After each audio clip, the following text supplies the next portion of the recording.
What is good? What is good? What is good? I hope everybody's doing all right. There is no intro video. We went straight into the watch along. It is 8:30 right now. We are about maybe 7 to 8 minutes away from the actual game. The Dynamo is taking on, or actually Colorado is hosting the Dynamo. But just in case you guys don't want to see my whole face for the whole entire time, for 90 minutes plus, I do have a companion for today. It is not Rudy. Rudy's taking out the trash, I heard, and probably still out there. But we have Juan, JP. Welcome, Juan. How's it going, brother? Yeah, I'm doing good, man. Appreciate you having me. Yeah, man. This is our first watch along of the year of the whole season, so hopefully we'll be able to have a few more of these. We're we stay home. A lot of us are from everywhere. I mean, we got Jay Hurtado, we got a bunch of other people tuning in and jumping in, and we're from different parts of the United States or living in different spots in Texas. So we'll see if we can make this at least on the away games a little bit more consistent. We're gonna try for sure. But yeah, just tell me. I guess we can just go straight into what do you think about this game? I know we talked about it on Monday, but just give me your first kind of thoughts or pre-game thoughts about this game. Actually, as I was building, like the hype was building, I guess, into the game, I was thinking maybe, if McGlynn was available, maybe Houston could squeeze out like a 1-0 win. But now that it's confirmed that he's not going to be able to play, I'd say I'm gonna keep my prediction that I had on the last episode, and that I put in the staff picks as well. 0-0. I think this will be a slug of a game.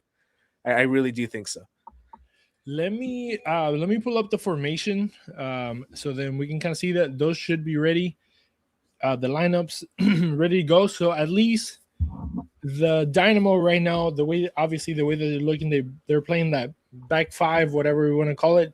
But FootMob has it a 4-3-3, which to me would be awesome. But we know that it's not going to play like that.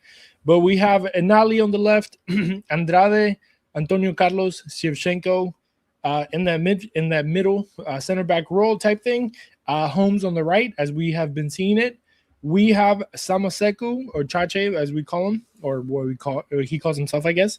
Bosat in the middle. Those are going to be your contention, I guess, contadores. Contención, I guess we were saying in Spanish.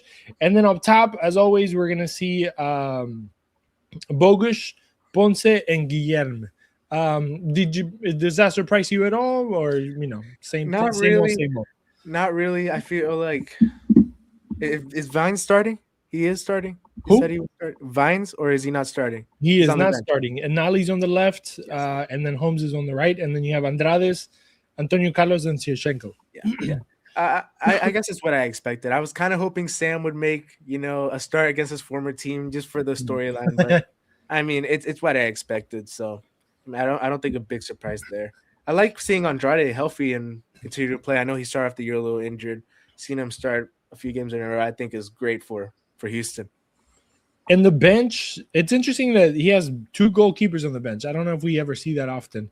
Maybe I'm tripping, but we have Jake Gillingham. Is that his name? Jake? I Yeah, don't know. yeah, I think yeah. I just made it up. Blake. It's Blake. Blake, yeah, Jake Gyllenhaal is an actor. We're also, by the way, we're not here to be accurate. We're here to just pass time. Resh Negri, who I personally, I think he had a great game last game, or at least a nice 45 minutes. We have Vines also in the bench, Hector Herrera, Ali Yu, Markinich or Markanic. I think it was Markinich, and Linger. So those are the guys that are on the bench. As we know, as you mentioned, McGlynn, he's out. It just says knock here. Expected early May 2026. So obviously that should be in the next couple of games or so. Halter, as we know, and then Arthur is still dealing with the knee. Everybody here says April 2026 or early May 2026. So obviously should be coming up soon. But yeah, anything from the bench? Are you surprised that maybe none of the Dos guys are there? I guess I would have liked Aliu. I'll be honest. I want to give him a chance. I mean, he's come in late these past few games. I feel like he's had enough time to kind of acclimate. compared to everybody else. So I don't know. Holmes hasn't really convinced me in the past few games. I think in Ali's fine, but I think the good thing about Ali is you can put him on both sides, and I feel like he kind of delivered the same whether you like it or not. So, and Hector Herrera on the bench is a bit weird. I think he's actually been one of our better players in terms of like overall quality so far this season. Obviously, not playing as many minutes. Maybe they want to keep him fresh for that second half, but I don't know. I think he could have made a case to start this game. Cool. Let me just tell everyone, just in case if you haven't yet, subscribe to the channel if you haven't, like the video if you haven't yet, if you're watching either on YouTube or on X. Make sure you guys help us out over there. It makes the eyes of the world kind of open up a little bit to Bayou City Soccer. And if you haven't yet, go to Bayou City Soccer on X, Instagram, Facebook, Blue Sky, and just anywhere that you might find us, and make sure you follow us there. Give us a follow, a share, and then if you comment, thank you guys for joining us, the guys that we have already on the chat. Let me see. I don't know what this comment says, but we're gonna show it. I'm risking everything today. I might get fired today. But it says Nick helped bring back my 2007 Honda Civic back to life. Apparently, you play soccer. But hey, shout out to your Honda Civic. If you have pictures, let us know. Send it to us. Nick Mechanic. I get it. Oh, I love that. I love that. This is what I'm here for. This is the watch alongs as we, Rudy's not here to supervise or to cut us off. So if anything happens, I apologize. From the beginning to Rudy. I'll apologize to Dustin. We'll be well behaved. Let's put in some positive energy, Chris. Yeah. We'll be well behaved. Our comments do not reflect the whole Bayou City soccer community. But we are here representing them. So hopefully you guys have fun. I mean, we're here to have fun. I'm gonna have a challenge. I was thinking about maybe it would be cool to have like a challenge to do. I know Juan, you're probably a little bit too young. How old are you? I am 18, so yeah, you can't even. No, challenge for you. Okay, but I got a challenge. I have a few beers in the fridge, so I was gonna say By the way, I don't really like beer that much. I drink it here and there, but it's not like my thing. But every time I think I said the score was gonna be 2-1, but for every goal the Dynamo score, I can't shotgun a beer because that's disgusting. But I'll drink a beer for every goal of the Dynamo. So you guys hold me accountable. Yeah, if I get drunk, be a great screenshot for the thumbnail. Right? Just me with like beers. Yeah. That would be funny. But yeah, man. Anything else? What do you know about Colorado other than Stefan scoring on himself? Oh my goodness. I mean Nico Hansen, the old Dynamo 2 goalkeeper, still with them, I believe, I think he's their backup. I know last year he made a few appearances with Colorado. You should probably check up on that. But I know he played with them last year and he had some good moments. And he played 10 games. Yeah. I mean, Paxton Aronson scares me. I feel like for Houston, like Paxton that's the guy that Aronson I'm kind of gonna be looking at. Really? What? Yeah, he came from the Premier League, I believe, right? No. Yeah, from Leeds. So, from Leeds, Leeds. Yeah, he's scary, very scary player. I feel like what a massive downgrade because he was playing good minutes at Leeds, to be completely honest with you. So having that guy up against our back line, which has been a little suspicious, a little scary. If you guys see me look down, it's not that I'm ignoring you guys or you, JP. I'm looking at my phone to make sure that I have good information going because I don't know names. I know you're pretty good at it. No, I'm actually not good at names. It's looking stats, just try to stay up to speed. But let me just give you the information. And also David, thank you. David here gave us his not that one. Oops. But this one, he gave us his predictions. Go ahead if you're on the chat, give us your predictions. Let us know what do you think this game is going to be like. This one says, he also thinks it's a tie. 1-1, Cristian, a ver si los muchachos de Houston nos dan una alegría. 100%. Hopefully the Dynamo. Okay, so right now saying that there's a 29.4% that the Dynamo will win, and then I think it was like in the 40s that Colorado is going to win. So the game's about to kick off, so we'll probably get into that. I'm sure, Juan, you have it in front of you too. Yeah, I do. And yeah, we'll just chit chat, talk about it. Tell me what you like, tell me what you don't like, and if not, we'll tell stories. Hey, yeah. Let me know, by the way, when it officially kicks off for you, so we can kind of know Bet. the difference in All time. right. I So have right it now on. we're looking at VAR people. I hate those guys. Are you looking at VAR? I'm already looking at Guillermo, bro. Oh dang! So I'm at Aronson.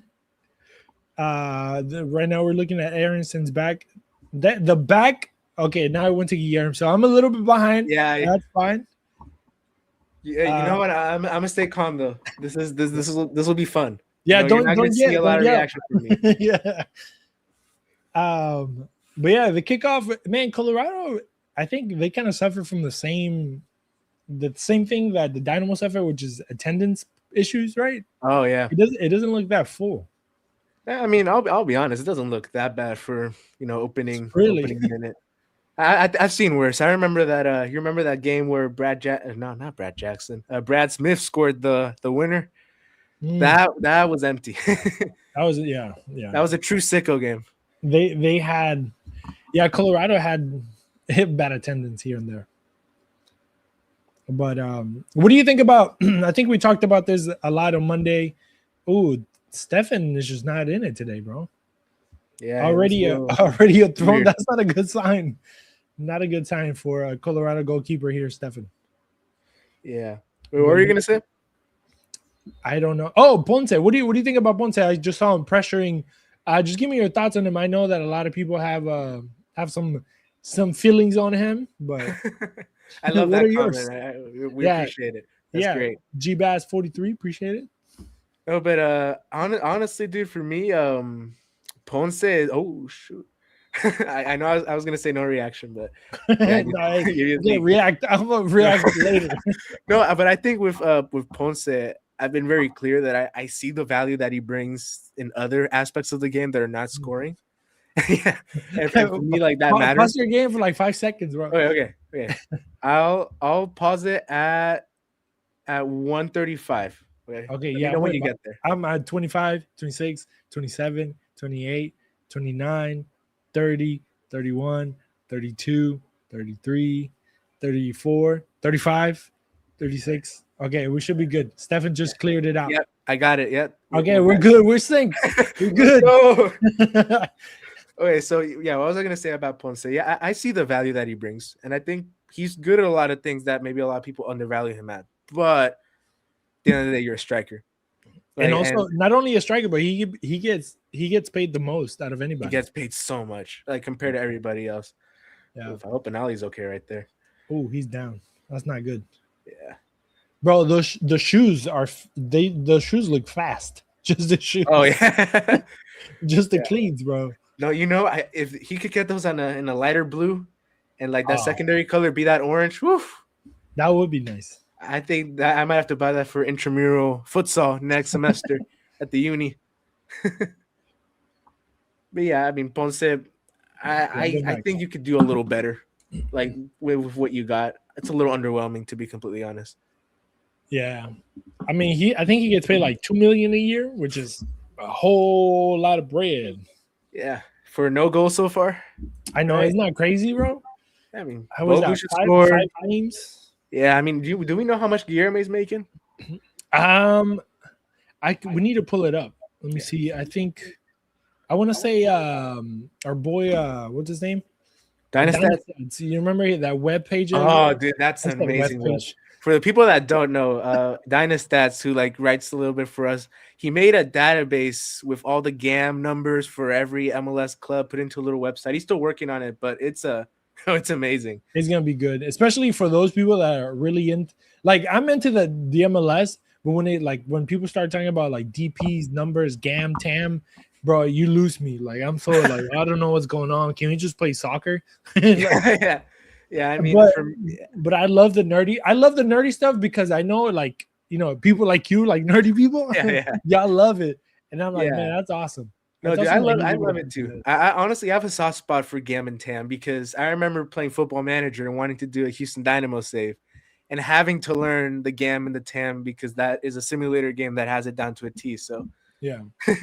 It's funny. I remember I was talking to somebody who like works in this type of stuff, and he's like, nobody in the league fully understands the GAM and TAM rule. Nobody. So, whoosh, Ay. whoosh. Ah, Lord. Well, great start. Well, señoras y señores, we're gonna shut this down. I'll see you guys next week. No, I'm just kidding. It was a pleasure seeing everybody. Not even 5 minutes. Oof. Yeah, my prediction for 0-0 was good. As I would like to apologize. I think my 4-1 record's in Well, that was a good ball across. Yeah. By number 7, whoever that is. Do we know if an ollie track back there? I mean, he was there. He was there. That's on that. I think that might be on him, man. Yep. You got. I mean, I don't think he thought that ball was gonna go all the way across like that, but still. No, yeah. I mean, yeah. To be completely honest, I think we all expected the striker to get to that one, but yeah, 100%. I would like for him to have closed that angle maybe a little earlier. Yeah, 100%. 100%. 5 minutes in. Well, we start. Oh, we suck again. Yeah, I can just picture the meme. Oh yeah, I already feel it, man. Let me see this one. Do you think that one's on Bond or? I don't know, man, because it seems interesting because, like you said, I mean, he either goes and like he crashes into the forward to try to get the ball. I mean, I guess he was expecting. I think everybody was expecting the forward to touch it. Yeah, and he was getting ready for that. So you could say maybe he's on Bond for not going all the way across. Look at Ben. He's doing the same thing. Oh yeah, he's mad, bro. He's like, God dang it. I'm gonna try not to curse today, guys. We'll yeah. Let's do family friendly, to start off the away day content, Yeah, I think we gotta wait like 20 minutes before we start cursing for sure. Yeah. Or by the third Colorado goal. If it Lord, whichever one comes first. I say if Colorado score more than, let's say like they scored 3 or more goals and Houston don't score a single one, I'd say we just try to change the topic. Right. Like just start doing something interesting, like top 5 Dynamo players of all time. Yeah, we'll talk about the Masters or something. We'll switch sport completely. Yeah, but we'll talk those. David right here. David talked about an Ali always late to his man. I mean, I guess we could say, I mean, he was kind of late to it. Yeah. Like we said, I don't think he was expecting it, and maybe he just got too confident on his speed being able to get back. But then again, we also have to remember, and Ali is not a defender, right? Yeah. So it just kind of throws everything off because in his mind, I don't think he still has that like. I don't know, like sense of defending. It'll be like, oh, I gotta be like on the right side or like on the inside of the forward. Yeah, no, you're because right. It's one of those things like, I always go back to me as an offender. Like I always try to if you position yourself, better, then you have to do less work because you're already in a good position. Yeah. But if you're in a bad position, that means you're gonna have to do double the work because not only you're gonna have to defend, but also get into the position first. Yes. So it's a struggle. At the end of the day, I wouldn't really care that much if the output was a little better, But I feel like I remember we looked at the stat in the Bayou City Discord. Like the XG number is not good. It's crazy. I feel like I think Houston's kind of like hiding under it because Guillerme's kind of been this, this godsend in a way. So we're kind of looking past the issues with or without McGlynn on the field.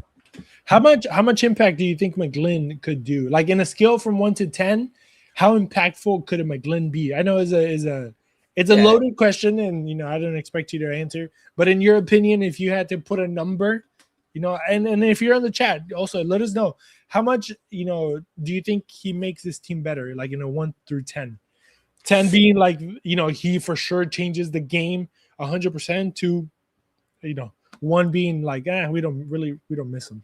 No, I think it's like an 8. Dang, yeah. It's not even the output is there. Like it was there last year. I wouldn't. I mean, it was his first year kind of playing there higher. Now whenever he comes back, you would assume he would play a little lower. Yeah, I mean, I can see that too. But I don't think a 10 would be like he's producing the numbers at an elite rate, which he's doing things at a good rate, not an elite rate. That changes, but that doesn't change just how impactful he he is in terms of delivery. I feel like he's the type of guy that can have a bad game and you put him on a free kick and something could happen. You know, Yeah, like he could hide a stinker with an that's true. assist or a goal. I Yeah, don't feel like a lot of players on this team can really do that. that's the thing about those players, right? Like those players that know how to take, free kicks or even a nice corner. Not everybody knows how to put a corner in too. Like an in swinger, out swinger, with some spin on it or whatever it may be. Those dudes can be, game changing. And like for example, back in our day, I would say, like Riquelme, for example, that's my idol. If we had a free kick outside the box, it would be like, all right, we scored. Or at least you're like, that's half a goal already. So it's like the other half is him actually taking it. But it's one of those guys that you're like, okay, he's taking a free kick. That's a quarter of a goal, and like the XG automatically, if we're gonna use that phrasing, it goes to already a quarter of a goal type thing. And I think he does make a big difference. I think he makes a difference whenever he's played in the right position on the field. Me personally, I don't think he plays high enough in this system. Come on, bud. Okay. You're all good. But I think it would be awesome if he was like a number 10, like in the middle, like in that center circle, and not going down, but only going forward. If that makes any sense. Yeah, no, I feel you. I don't like how Holmes is starting out this game. Feels a little. I feel like the space is closing on him a little quick. Yeah. Let's see. Bad Kin says solid 7 or soft 8, so he can just crack that left foot and change the game in a second. 100%. Completely agree. Yep. And I feel like that's also what he adds to the national team. Before his injury last year, I think he had a case for that roster, just because that left foot is so bloody amazing. We'll see if we can. Ooh, I like that. Yeah, we'll keep the comments there because why not? Just don't go crazy, because then I'm gonna have to take it off or they'll fire me. but just so people can read all the comments too, I can be part of the full thing. I'm not covering your face too much, so you're good. No. To see your figure. Another corner for Colorado. Aronson. Suspicious. Let's see what he got. He looks so old now, like a man. Aronson. Oh yeah. I'm used to seeing it, like thinking of Aronson and thinking of like a 17-year-old for some reason. Yeah. Crowd's starting to get into it as well. Where did he come out of? Or what do you remember? Do you know? Oof, I actually have no idea. You know Was what? he a Philly kid? I don't know. I have no clue. That's a good question. He has a brother, right? I think so. The national I have no idea. Don't trust me on the national team. If you don't know, I don't know. Let's see. Let's go to his career. He's 22. He's not even that old. Do you check the Philly. Yeah, he's from Philadelphia. Nice. I thought so. I thought I remember him being from Philadelphia. Yeah. Do you check those numbers on SofaScore? What numbers? No, I look out. I don't have that. I use FOTMob, whatever. FOTMob. No, that's what I meant to say. I didn't mean to say SofaScore. I was gonna I was gonna tell you FOTMob, because then I was gonna do a nice little segue as to how you can find our articles on the FOTMob app. But I ruined it with Go ahead. Yes, I use FOTMob. What do you think? Yeah. But yeah, FOTMob, where you can find all our articles, and it's actually really cool because they also have Sports Illustrated, MLS as well. Nice little vibe that they have right there with the big guys. Yeah.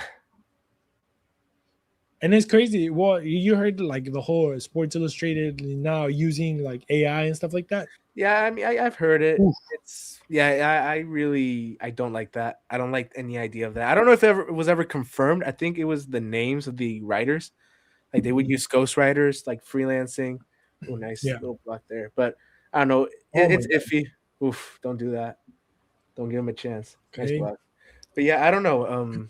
That's all yucky. I don't like it, especially as someone that wants to break into that industry, not as a reporter, but something else. But yeah, I don't like it. It's not good. It's a little weird. Yeah, very. I don't know. I wouldn't get why they would change the name of a freelance writer either. If they're right. That's weird. That's weird. Yeah, let the person get its credit. Yeah, but that happened like a year ago, right? Or was it less than that? Yeah, it was a while back. I can't remember how long ago, but I know that it was like a big story in the journalism world. It was. Because Sports Illustrated, it's seen as one of the big dogs, as one of the the leaders when it comes to like sports writing in a sense, right? I mean, with ESPN or whatever. So Yeah, it's he like used to be kind in of a big seeing them way. go. Yeah. Unfortunately, the fall from grace has been really drastic with the change to digital media. Yeah, it's wild, man. I I never feel like had Sports Illustrated, like the actual magazine, but it's one of those things. Like as a sports head, you're like, I've always wanted, yeah. not just for the bikini ladies, but for You know for what? the I have no actual, for comment. the actual I have no sport, comment. for the actual I think my sport. girlfriend is watching the live stream. I'm gonna. We were kidding. It was a joke. It was a joke. Yeah, It was yeah, a joke. My wife's not watching, but it was a joke. But I was there for the stories. You know what I mean? yeah. It was for the Yes, stories. 100%. Yeah, I 100%. agree. Yeah, honestly, for me, I didn't really read a lot of Sports Illustrated. I remember I had one issue. It was the 2017 Astros commemorative issue.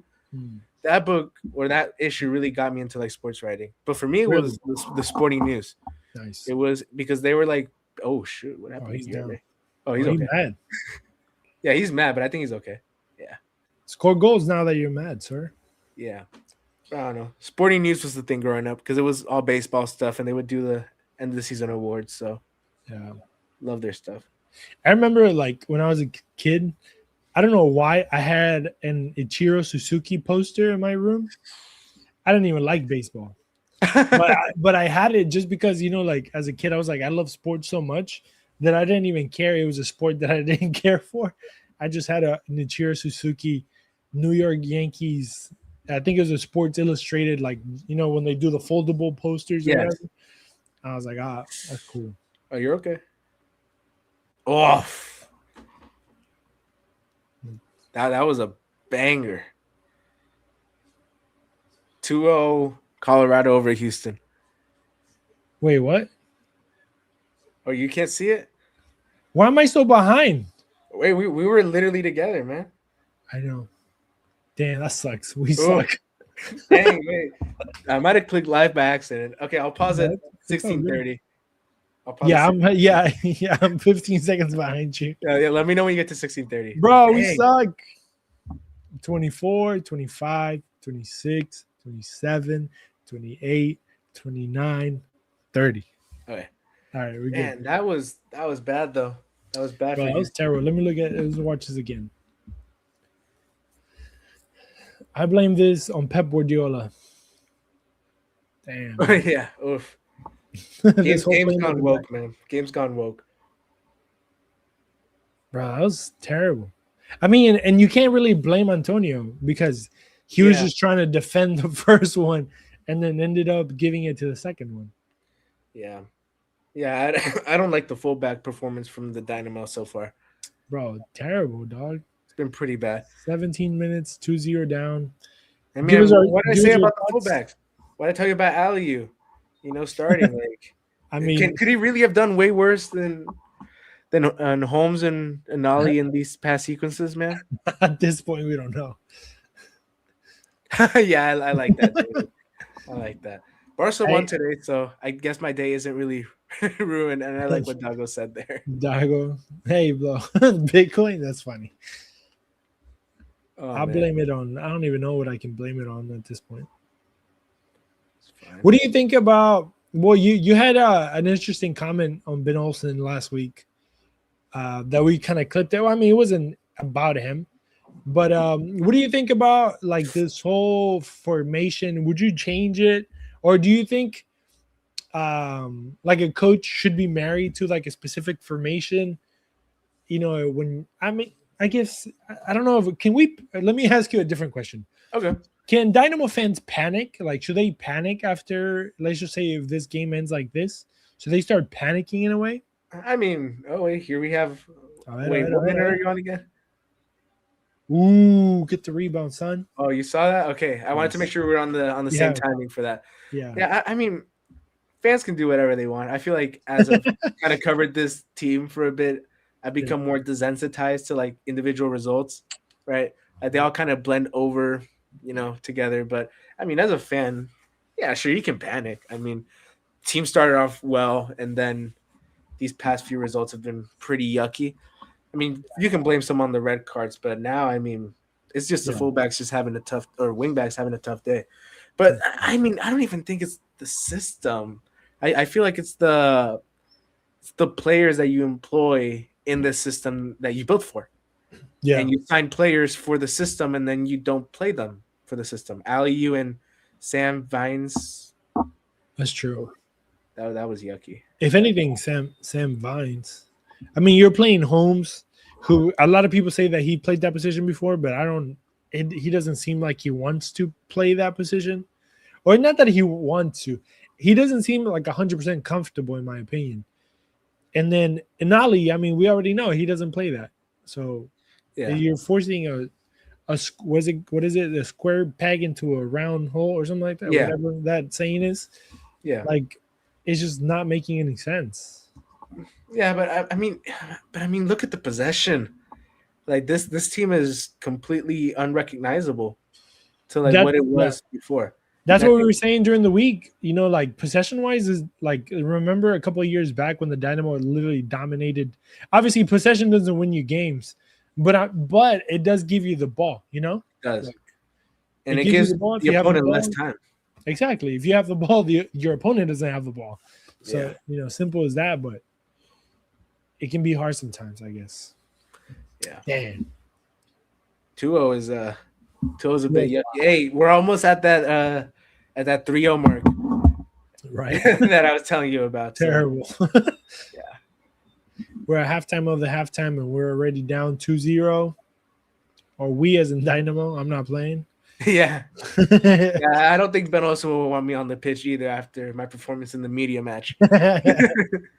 Hey, in all fairness, we weren't wearing cleats, so Yeah, no, yeah, they let me wear cleats. I would have gotten some benders on it, man. we couldn't develop our full potential Yeah. because I was afraid of falling, to be honest. Yeah, I was like, afraid of tearing something. Ooh, Whoa. Hey. that But was that's close. better though. That was good. Good job, Eric. Honestly, I feel like if Houston can get a goal here before half, they're still Yes. very much in it because 100%. Colorado also don't look that. Yeah, they're far. not that confident. Yeah, they don't look that much better. It's a game of possession and runs. If you can get a few strings together, just take this wave of pressure off from Colorado. You can get a goal and make it interesting. But I think a win would be quite the stretch. 100%. I don't know if I said this before when you're on the show, but I had a conversation once with like an older gentleman, and he said soccer is a game of who makes the less mistakes. So it's not about who plays better, it's about who makes like the least amount of mistakes. And in this game, you can kind of see that in a way, right? I mean, if you want to look, I mean, every goal is usually a mistake of somebody else's part, unless you have like a Maradona that jukes 5 players, and then you can attribute that to that guy, right? Yeah. But usually, like for example, we saw the second goal. The second goal was a mistake, right? It was just a collective mistake by like 3 different players, and then you just kind of give a loose ball in the inside of the box for a guy to take a clean shot at the goalkeeper. Yeah. And then the first one, you could not put blame on certain players, but you could say that the mistake of not covering better, of not coming back or whatever it may be. But I guess I like what Dago said about Franco Negri maybe being open to starting, because I mean honestly, like he's a more defensive profile. Yeah. Right? He plays that fullback position. If you're having issues with your player tracking back, which we know Inali can track back, right? It's just about when he does it. I feel like if Negri maybe could be a better complement, and he has experience in that position, I think it'd be better for Houston. And if anything, also you can play Negri in that back 3, and then open up Andrade on the left. You can. I feel like Negri's the type of player that you get excited about because of the flexibility he provides. Yeah. Right. Well, whereas I feel like Inali in that position can offer only so much, and when he doesn't, the rest of the team, looks worse for the bad of it. And that's really unfair to him as a player, because Inali can do a lot of great things, right? 100%. I felt like whenever you played him a little higher, he had a more good pressing from the Dynamo. Bro, yes. That's better. But I felt like Colorado is not They're not confident in their game. Yeah, not at all. Yeah, that's what I'm telling you. I think if Houston can get a quick goal, you're right back in it. Yeah. But I don't know. I like Denali a little higher, to be honest. Yeah, And me too. yeah, He starts and too far back. like, but then again, he rotates with Guilherme so much on that wing. Like, it can make some good combinations, but he needs to improve in that defensive aspect. Come on, bro. Coromancha. That's crazy. Also, what do you think? Your thoughts on Bogusz, man? He's just been absent. Like, that's another DP person, right? Another DP player. Come on, they're people too, man. Right? Players are people too. But that's another guy that has been missing, just like Ponce. I mean, if you put both of them together, sometimes it looks like you're playing with a couple of guys down just because they don't take the meter anyway. I don't know if even that is a thing, but like they don't make a difference, any of them. Yeah, I don't know. I wouldn't say he's disappointed me yet, right? But someone's got to start delivering, and it's the same way I feel about Ponce. Like, Ponce honestly disappoints me a little more because he's been here for a little bit and he still hasn't figured it out. Yeah. Bogusz hasn't really gotten out of my patience yet. Here's a good chance for Colorado. Yes, Colorado on the right, getting into the box, going in, a pass back. Oof! Luckily, he was not stepping or not well positioned. He was flat-footed. Yeah. Let's see what Bogusz can do here. Let's do some more play-by-play. This is fun, bro. I really want to do it. I might be doing it tomorrow, but we could be doing play-by-play. Are you doing it tomorrow for Vote League or for? Yes, I'm still trying to figure out, but I might do it for Vote League tomorrow. Good deal. We'll see. Yeah. Tomorrow is the last regular season, or what's it called? The last week of the regular season. Match week, yep. And the first place team is playing the second place team. Oof. And either way, they're both already in the playoff.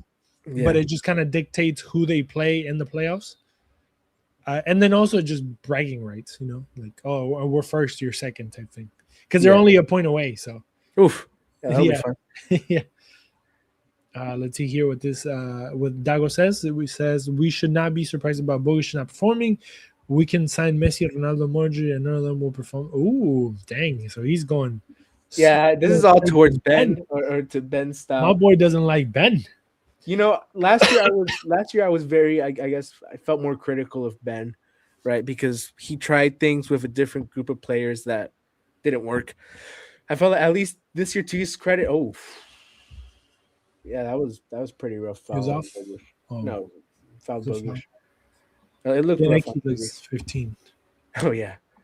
But I don't know. I can give Ben credit for at least trying to change things up tactically. Like that's what I wanted from last year. I was annoyed from a tactical standpoint. So at least he tried to change it. Now whether it works or not, it's still a little early, but there's been plenty of rough moments, and I think today's no different. Wow. Colorado. Where is Colorado on the table? I think they're on la tabla. A ver. Let's see where they at. They're sixth place right now. They haven't lost at home. I think that's one of the things that we talked about earlier in the week. So I mean, they look pretty strong. They've been able to put some stuff together. Oh, almost there, but able to block it off there. Holmes, Eric. Ugh. Oh, okay. Dynamo ball. We'll take it. I just the back three looks so isolated. Yeah. Look at that. It also, I don't know why, but it doesn't seem cohesive. I agree. I don't know. No, I don't see the relationship. Yeah. Yeah. I feel like you'd understand that. I mean, with the South American relationism love. I mean, we in South and Latin America, we love the passing combinations, the tight spaces kind of combos. And there's really none of that here for Houston these past 2 years. Oh. Oof. Let's see, get into the box, across, second post. Oh, boo. Boy, he was off. He was off anyways, but still, was he off? No, wait, what's going on here? The flag does come Wonder. up. Uh, I, I don't They know. look like No, I think no. That's offsides. But even then, how? well, cameraman way off. Yeah, okay, camera man, we gotta do better, Hey, man. bro, you have one job, bro. Come But on, my dog. goodness, that. Well, I think I was right about Houston not being able to score one, and for Yeah, my hey, you might be. I said 2-1, so we're still there. oh yeah, Virrey, you might have it, dude. You might have it. I mean, we'll see. It says we need Vicente Sanchez. Is he even coaching anywhere? I have no idea. Vicente Sanchez? I don't even know. Last time I heard of Vicente Sanchez, he was drinking mate somewhere in Uruguay. He was actually scouting for the Dynamo, I think. La Barra Naranja said, "For the love of God, please let this be Ben's last game." Dang, everybody going against Ben today. You know what? I don't. Like I told you, I don't particularly blame people. You know, Yeah, I mean, it's in our nature. it is an orange. But I see the argument. I mean, is there anybody else to blame in a sense? I mean, I guess you could blame the players, but at the end of the day, the coaches are going to get the blame, right?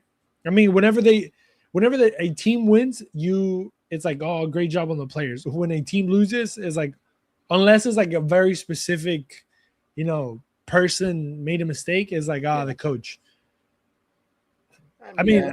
I agree. I agree with you. Oof.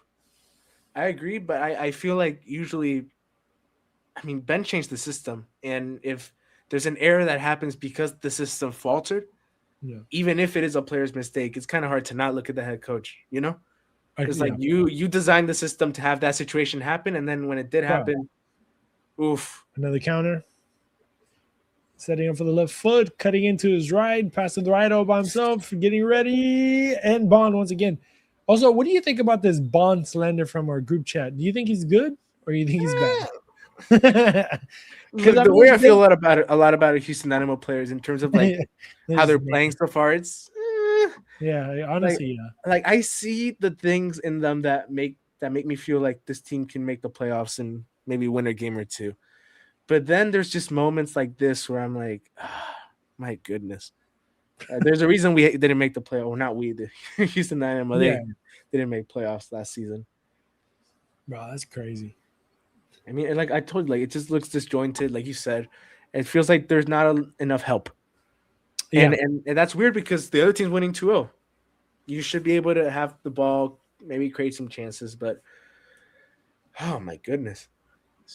Aside from a few half chances, Houston haven't looked completely threatening either. Yep, 100%. I think Stefan has been more threatened for the Dynamo yeah, than the Dynamo itself at this point. Also, I love how the Colorado head coach is just building into this game. Yes, like, he's actually coaching, bro. Yeah, if they do this that's right, probably sitting down right now. Oof, good cross, but Andrade was there. Clearance from Andrade. Man, Andrade, see, like he's so good, he should not be playing center back. Yeah, that's weird. Like, man, why don't you put Negri as a center back with the Brazilian and let the other Brazilian go into the attack? The dude has like 25 lungs. Let him run. Like, I know Enali can also give you runs, but I think Andrade could be more dangerous, and like in a sense. I think Andrade gives you the best of both worlds. I really do. He's the Hannah Montana of the Dynamo. Oh yeah. Sorry, it was there. No, you're fine. I had to make a joke. I'll be honest. I think this ref's also been very favorable to the Dynamo. Yeah, I feel like Houston have tried to be aggressive, and in some ways that game plan has worked. In terms of they've been able to like get the ball in transition, like here. Come on, but they're not able to do anything with it. It's just disjointed. Yeah. I feel like the opportunity to go forward is there, and they've taken it. But then the final, let's say 2-3 passes are just non-existent. Yeah. And I think this is for a game where you should probably add Hector. Ooh. I was just thinking about that, bro. Like a play like Hector Herrera, it is the glue that connects like the defense and the forwards. Like he's truly is a glue player. And he also has his own rhythm. He plays at his own pace. He's not rushing or like he knows when to rush. He knows when not to rush. He knows when to put a through ball. You know when to play short, when to play long. He can do all that. He can play short and long. And I know people worry about like the availability, and I guess I do too. Oh, but I think I saw something tactically. I wanted to let you know. I think Andrade has shifted to left back, Inali to left wing, and Guilherme to right wing. We'll see. Just wait for it. I saw something really interesting there. Okay, Look at yeah, Guilherme, number 20. he's more to the right. Right now, right here, he's central, but I saw him. But now he's shifted back. He's going back to the left. Yeah, I don't know. That was weird. I saw it for a second. I saw Inali pushed up really high, and then Guilherme on the other side, and Andrade out wide. I was about to get really excited, man. Is the like, subtle finally something I recognize. Imagine being so bad that you get happy at player switching positions. That's where we're at right now. Yeah. Yeah, I mean, Dago says Bond is all right, but the real problem is Ben trying to do a back three system. You know, I appreciate the commitment to the bit, Dago. Ooh. Oh. Holmes had it. Holmes had it. He just couldn't put it away. Stefan coming up strong. Yeah. I mean, that's a good run. Better. That's what the system can offer. Oof. You know, the overlapping fullback. It's easy. Look, I'll be honest. From the back three to the two wing backs, it's easier for that wing back to get higher than if it was a standard back line of four. To Ben's credit, it can be easier. Here's another cross. First post. Oh my Lord Jesus Christ. None there. Corner kick at least. Yeah. This is the most dangerous that Dynamo has been, and I think there might be a goal kick. What? I guess. Bogusz is for sure letting it fly in Polish. Yeah. I don't know what he's saying, but I know it's not good. Let's see what is it? Badkin's saying. All I know is about Ben Olsen's future is that he's going to chew out these players during halftime. Nobody has been 100% not a good half for sure.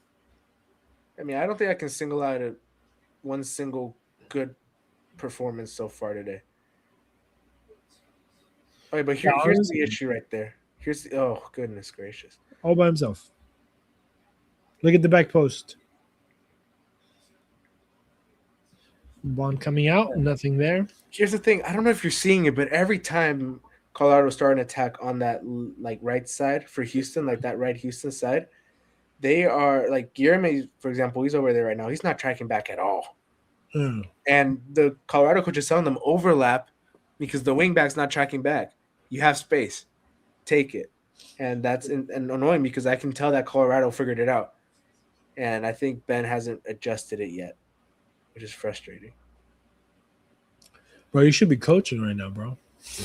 Hey, I have a license and I have a scouting license. If Houston need me to do opposition analysis, I am currently a free agent. So there you go. Yeah.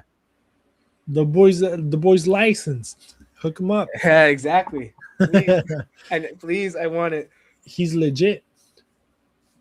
You know, I actually did write an opposition report for a League Two side. Oh, really? EFL. Yeah. Not gonna say what team because I'm gonna keep it private. Bro, just say it. I'm just kidding. No. It was a one-time thing, but it was really fun. Yeah. So definitely. So without giving any like all the stuff away, can you kind of tell us what it entail? I'm curious. So share as much as you can. Okay. No, it's nothing crazy. I'm part of the Professional Football Scouts Association, right? Uh-huh. They give you like licenses, and they're like recognized all across Europe, especially England. Yeah. They have collaborations with the National League. A lot of their alumni work at Premier League clubs. So they have a system where like teams can sign up with the PFSA to receive free scouting reports, right? From amateur and semi-pro and professional scouts. So once you get like a certification, like I got mine, you're eligible to give teams opposition. Ooh, sorry. Whoosh. Oh my God. Bro, number 7 is cooking Holmes Yeah. right now. Yeah, it's yucky. Or whoever's defending him on that one. Yeah, Holmes. Yeah. My God, bro. That was I was about to stand up and applaud, man. Bro, Holmes gave him like 45 feet right Yeah, how there. much space does he need? Jesus Christ. Oof. That's Yeah, a good. That's a good one. But yeah, where was I? Oh yeah. So I got the license and I didn't really do a lot of reports to start. I was just happy to have the license, but then like a few weeks ago I was like, I should probably put it to better use. So they reached out to PFSA that a team needed an assignment. I was like, I'll take it. Yeah. It took me like 6 or 7 hours to get it in. I was working on it from like 5 a.m. all the way down to the afternoon. Dang. Sent it in, and then the team had their match against the team I scouted. So, you look at they send you like the team's last game, the team that you're scouting on. Yeah. Then you kind of give them player weaknesses, player strengths, how the teams line up, fun stuff. But it takes a while. Do you get paid for that?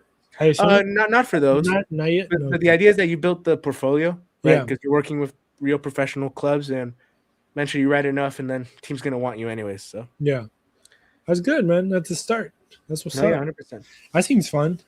No, yeah, it's great, and it's great experience for the portfolio and stuff like that. But yeah, bro, I don't see myself doing that full time right now as a student because, like I tell you, like those 7 hours you can spend those studying. Yeah, it has to be your full-time job in a way. Pretty much. Because you're literally analyzing like almost every player at every. Yes. You're watching 90 minutes 1,000 times. Yeah. Right, kind of. I mean, yeah, the amount of times I had to go back and take a screenshot. Go back, take a screenshot. I needed to delete everything off the computer after because I think the computer was getting so hot. Your computer was like, bro, not enough, man. Can we do something else? I like how Dago keeps naming coaches that are available. He went Peter Vermees, Gene Curtin, Tuca Ferretti, Steve Cherundolo. Hey, Bond, chill. Hey, bro. Shout out to Cesspool. Cesspool says, send those overs to the Dynamo. Hey, if you say, look, I will say this on camera right now. Houston, oh my God, Bond. I know you just what are you doing, baby? If Houston want reports and they're willing to pay, I'm willing to drop everything and give you the reports, man. I'm glad to do it. I'm certified. We can work something out. Hey, I can help Benny Boy with the back three. They do need help. Oh, goodness gracious. Yes. Man, this is crazy.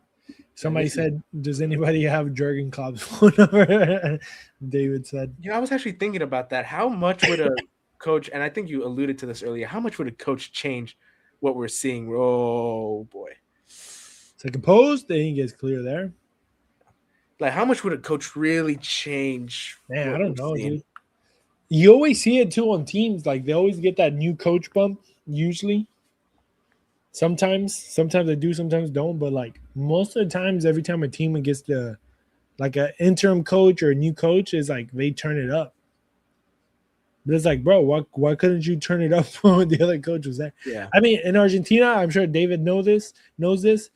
Like, there's this phrase that we say is le hicieron la cama, like they made his bed, basically. Or another phrase is like, le cerrucharon el piso, which is basically like they cut the floor under him. Like, basically, they're trying to get him fired. So they play like crap on purpose. Oh, he brought it down. And second touch wasn't there. Chacha. When is it ever there, man? Oh, my God. Oh. It looks like I went to go play yesterday with my dad's friends. And they're a bunch of like 50-year-old dudes. This is what we look like. Yeah. No, that's exactly what we look like. Yeah, you know what? On second thought, I hope the Dynamo aren't really looking at this live stream. We're just battering them, man. But I mean, play better then. You're losing 2-0 against Colorado of all teams who aren't particularly. I mean, like you said, they're doing fine on the table, but I wouldn't say they're particularly the healthiest team. Yeah. Right. Like they haven't. I mean, other than like a couple of good like shots on goal or like good individual pieces, they haven't done much either. So Arenali going in. He's not going to cross it ever. Brother. Getting into the box. He's like, no, a shot, a rebound. Take it. Go. Come on, bro. What are Holmes. you going to take? Holmes. No, Holmes. Bogusz. Chache back to Bogusz. It's going to open up to the right. Yes, he does. Holmes bringing it back in. Chache looking for a player. Ooh, nice little turn. Goes to the left. Give it back to the man. Guillermo setting up. Takes a shot. The cameraman is not on point today. Oh, man, that was Houston's best chance, man. That was Houston's best chance. Cracked the far. post. Holmes, you had one job, bro. Oh, he didn't grab it like fully. Hey, I'll be honest, though. That is fair credit to Holmes. That's a pretty good shot. Just, He was all awkward, like. Yeah, it was all lanky and stuff. Yeah. Dang, come on, Houston. About maybe, I don't even know how much at a time, but probably not a lot. Yeah, just get into half. Please switch to a back four. Which I think, look at what's happening right now. Look at Andrade. He's pushing up a little higher. Guillermo is not his best game. Yeah, I'll be honest. But I mean, it's kind of difficult. difficult. But also not bad. He's not playing bad. Yeah, but I'll be so honest. I don't. Oh, please no, no red, please. Levántese. Yeah, but I feel like with Guillermo, like, is it really even his fault when he has to drop so far in to get the ball and create? Yeah, that's not a good look. Yeah, not for Banner at all. It feels weird. I feel like you're wasting a player that's playing really well right now. Yeah. In Guillermo. I feel like it's annoying. Yeah, only 2 minutes at a time.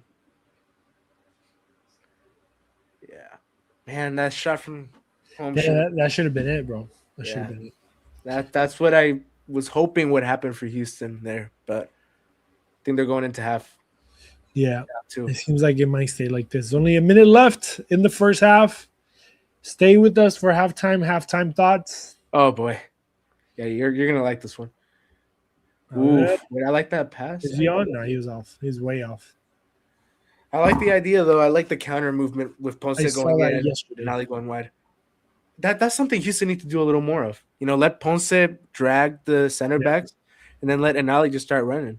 But here's what I would say: having McGlynn, someone who can get that ping ball past the back line, would help you because then Ponce makes that move, and then McGlynn has just so much space to ping it to Anali.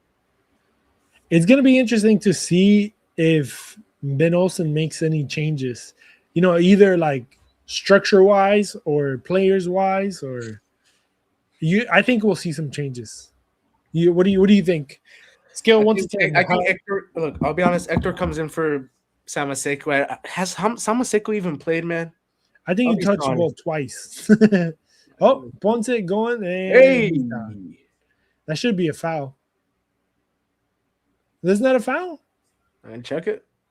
It's a little weird. That's a foul. You gonna check it, sir? What are we doing, sir? Oh wait. Oh, he finished it. That was it. That was it. Yeah, that looked. The referee looks like he's scared of Ponce. He's like, take him away. Take him away. Yeah, I'd be scared too, man. He is a big boy. Yeah. Ponce is huge, bro. Yeah, I passed by him one time after a game. My goodness. He's just like has a big body. Yeah. You ever seen Tom and Jerry when like the dog comes out? Oh yeah. The bulldog. Yeah, exactly what you mean. That's the body type he has. All right, well, yep, that's gonna be it. 2-0 first half. First, well, obviously, early goal by Colorado early on. I'm sure you guys saw it. It was a cross from Sealy all the way to the right side of the field where Thompson got it in the first 5 minutes, and then the second goal came about 10 minutes later in minute 17. Atencio found the ball, just chilling there in the middle of the box, and he just took it. That shot right there looks nice of the Colorado little roof thingy. Yeah, honey. But yeah, I mean 2-0. But give me your raw thoughts, my friend. Oh goodness gracious, where do I start? I mean, Guillermo and Anali, not good at all. I'll be honest, Guillermo, I can kind of excuse him for trying to drop in so back and try to create. Holmes, not a great. I'd put an alley in for Holmes right now. I feel like an alley can give you something offensively if you're looking for that. That's the only reason I would keep him. The midfield has looked horrible. Yeah. And Also, I don't like to playing? label what. Has Busat played today? Yeah, have both of them played today. Yeah.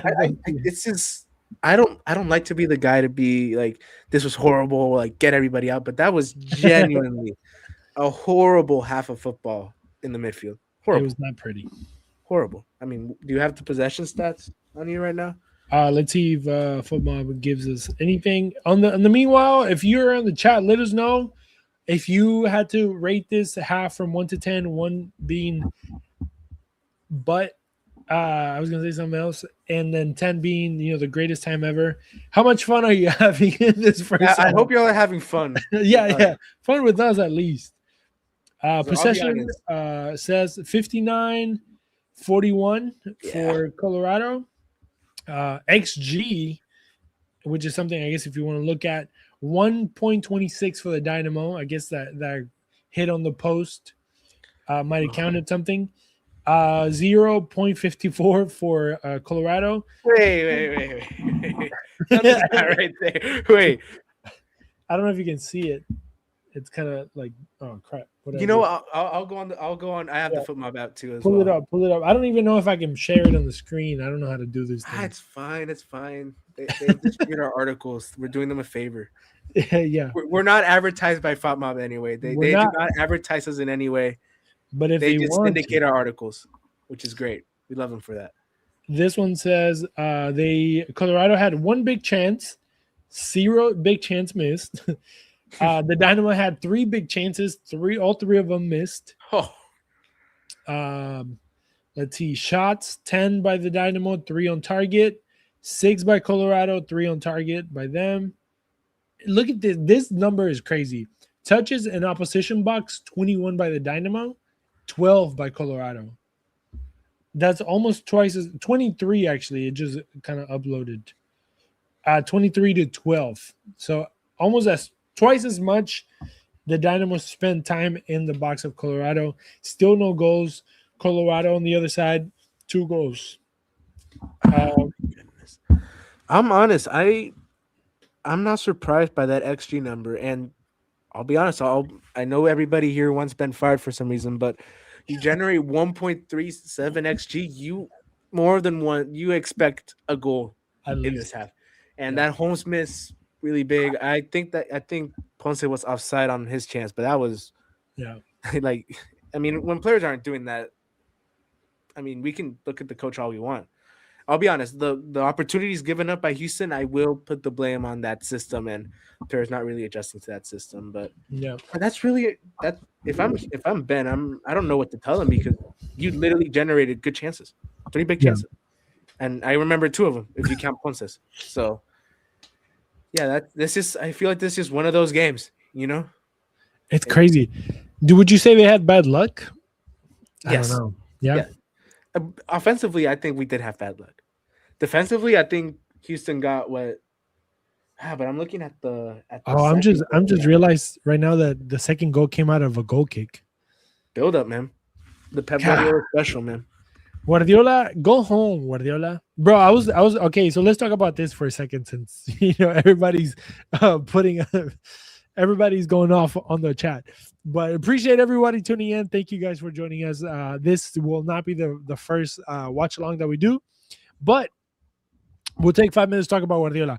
But I was talking to one of the guys at work. He's a big, giant Liverpool fan. We always talk soccer. And we were talking about how much I hate Guardiola, but also at the same time, like, I can recognize how crazy it is that he changed the sport. Like, yes, completely, bro. It's so crazy to think that literally every single team in the world now wants to play off the back, wants to build up play and, have all this 2-touch play and like a bunch of other stuff, right? Like, it's crazy. It's crazy that the guy like literally transformed the sport, yet Yet I hate it so much. Like, what do you think? I know you're a Barcelona fan. You know, you're a lot younger than me, so I am very nostalgic to my old school play. Like I am the oldest person you could probably know when it comes to soccer. I listen to 60-year-old dudes talk about soccer, and I'm like, bro, well, we're a little too old. So it's like, all right, let me listen to the 40-year-olds. But Hey, what about you? How do you see it as an 18-year-old Barcelona fan that you only know winning? That's all you know. I do, and being accused of rigging the games because of Negreira. So, and a few seasons in the Europa League. I guess that's my knowledge. But I'm gonna surprise you. I am. I want you to guess my footballing coaching idol, Oh, dang. and I want to tell you, it's definitely not Pep. It's definitely not Give Pep. me give me like two hints, I guess. Okay, I don't know. he used to be an assistant coach at Barcelona. Oh, I know it. My boy Mourinho. Is it Yes, Mourinho? Damn, Mourinho. that's way Mourinho off. is my coaching idol. That's crazy. And when people tell me I'm crazy that I'm a Barca hater, he was a cooler before he was a Madridista. That is true. Just so people know. And I don't know. I find something honestly when I start to get into like wanting to make a career out of football. I like the Xavi Hernandez positional play, Yeah. and I would say Pep Guardiola as well, just because I like quick passing. I thought it was cool, but then I got introduced to like more relationist ideals, right? Yeah. Which can include like keeping the ball, but can also include not keeping the ball. Yeah. So that kind of drew me into Mourinho's style of play, and I was like, okay, I can buy into this. I like this. Like that. Yeah. If I had a coaching philosophy, it would be closer to Mourinho's than Pep's. It would actually be closer to Sean Dyche, if you know who he is. I don't. Who is it? He was Burnley's former manager. He's the guy that, in the meme that is woke nonsense. If you've ever seen utter woke nonsense, because he is that 4-4-2. We're gonna counterattack and we're gonna hit the long ball. And I'm like, yes, I'm fine with that. I'm okay with it. Yes. And I say this as a Barca fan. I felt like the big issue with Barca for a while is that they weren't direct enough. You know? Yeah. So I wish, and I think football is going in a direction where we're entrusting the players to create those chances, run at the ball, do those 1v1s, less of that chess match. You know, maybe more something that the players can use to explore the game itself and create new things. So that's my 2 cents on it, to be completely honest. Interesting. That's very cool. I did not expect that. So it's cool. It's cool to learn that. Yeah. While we're here, and I mean, most of you guys see the chat there, but we're gonna read some of the messages. We got a lot of people that jumped in at halftime, so we'll go back to this one. Says Ryan says, but that's such a fantastic, so many touches in the final third, but no output.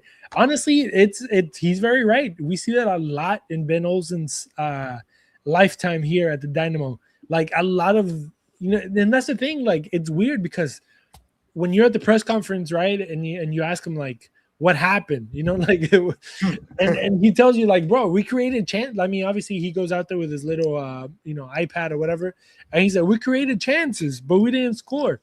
And you're like, yeah, I mean, you're right. You know, like the numbers don't lie. They got there, but they just didn't put it away. So it's like, what happens? Is it the players? Like you have to get better players, maybe. You know, like who knows? Yeah, but Houston went out and got people. They got people this offseason. Yeah. I liked Houston's offseason. And I mean, if you look at the players that they brought in this time, I think Negri's good. I think Guillerme's been amazing.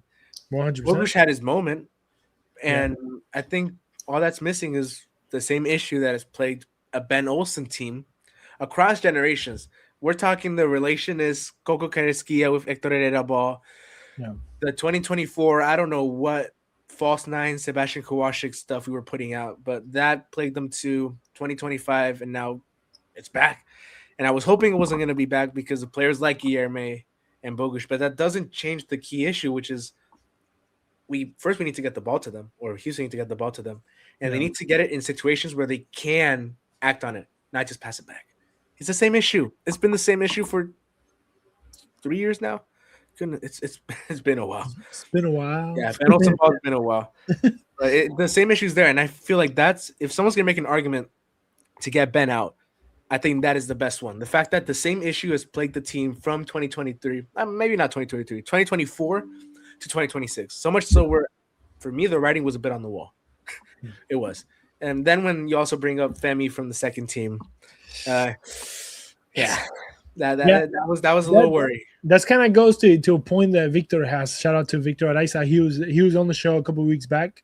But yeah, at the end of the day, the coaches are the ones that put the teams together, right? So we could talk about, how much the players suck or they don't suck, how good they are, how not good they are.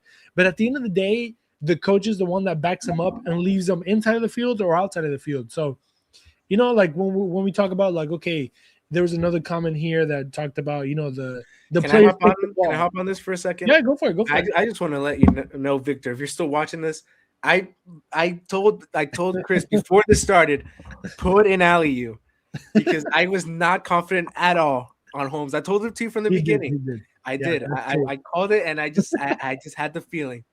Yeah. So I just want to say it's not on me.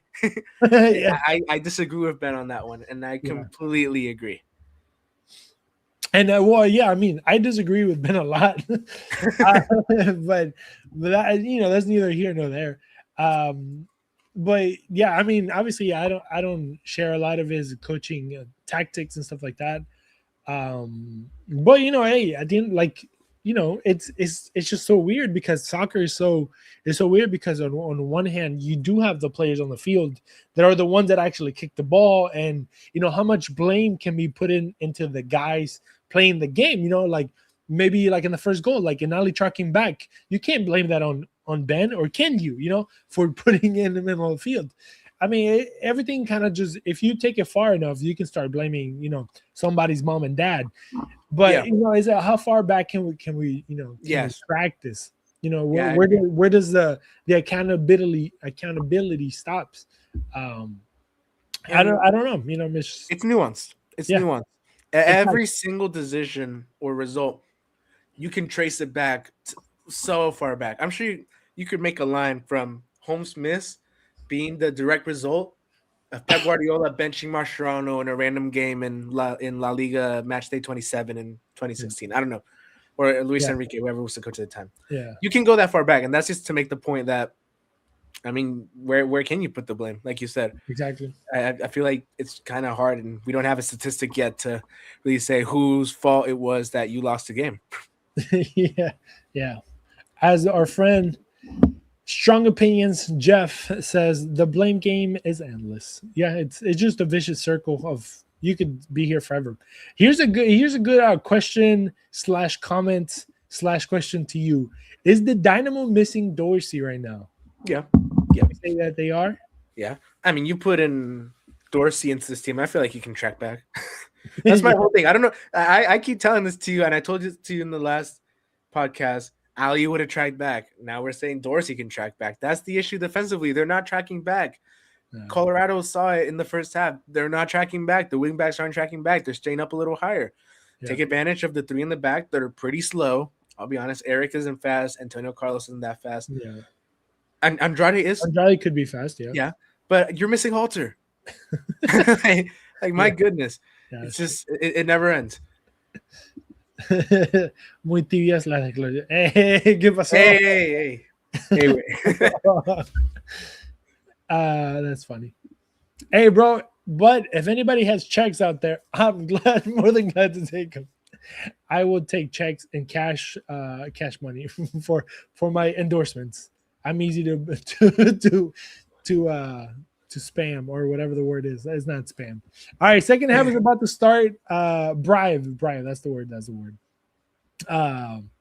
Let's see here. Did it start for you? Any other comments? It's about to start here in a few seconds. And now. Okay, start. I am at 45. I'm at 45, 10 seconds. Where are you at? Yeah, I'm at 45, 5, 6, 7, 8, 9. So you're a couple seconds ahead, but that's fine. We should be good. Okay. Should be good.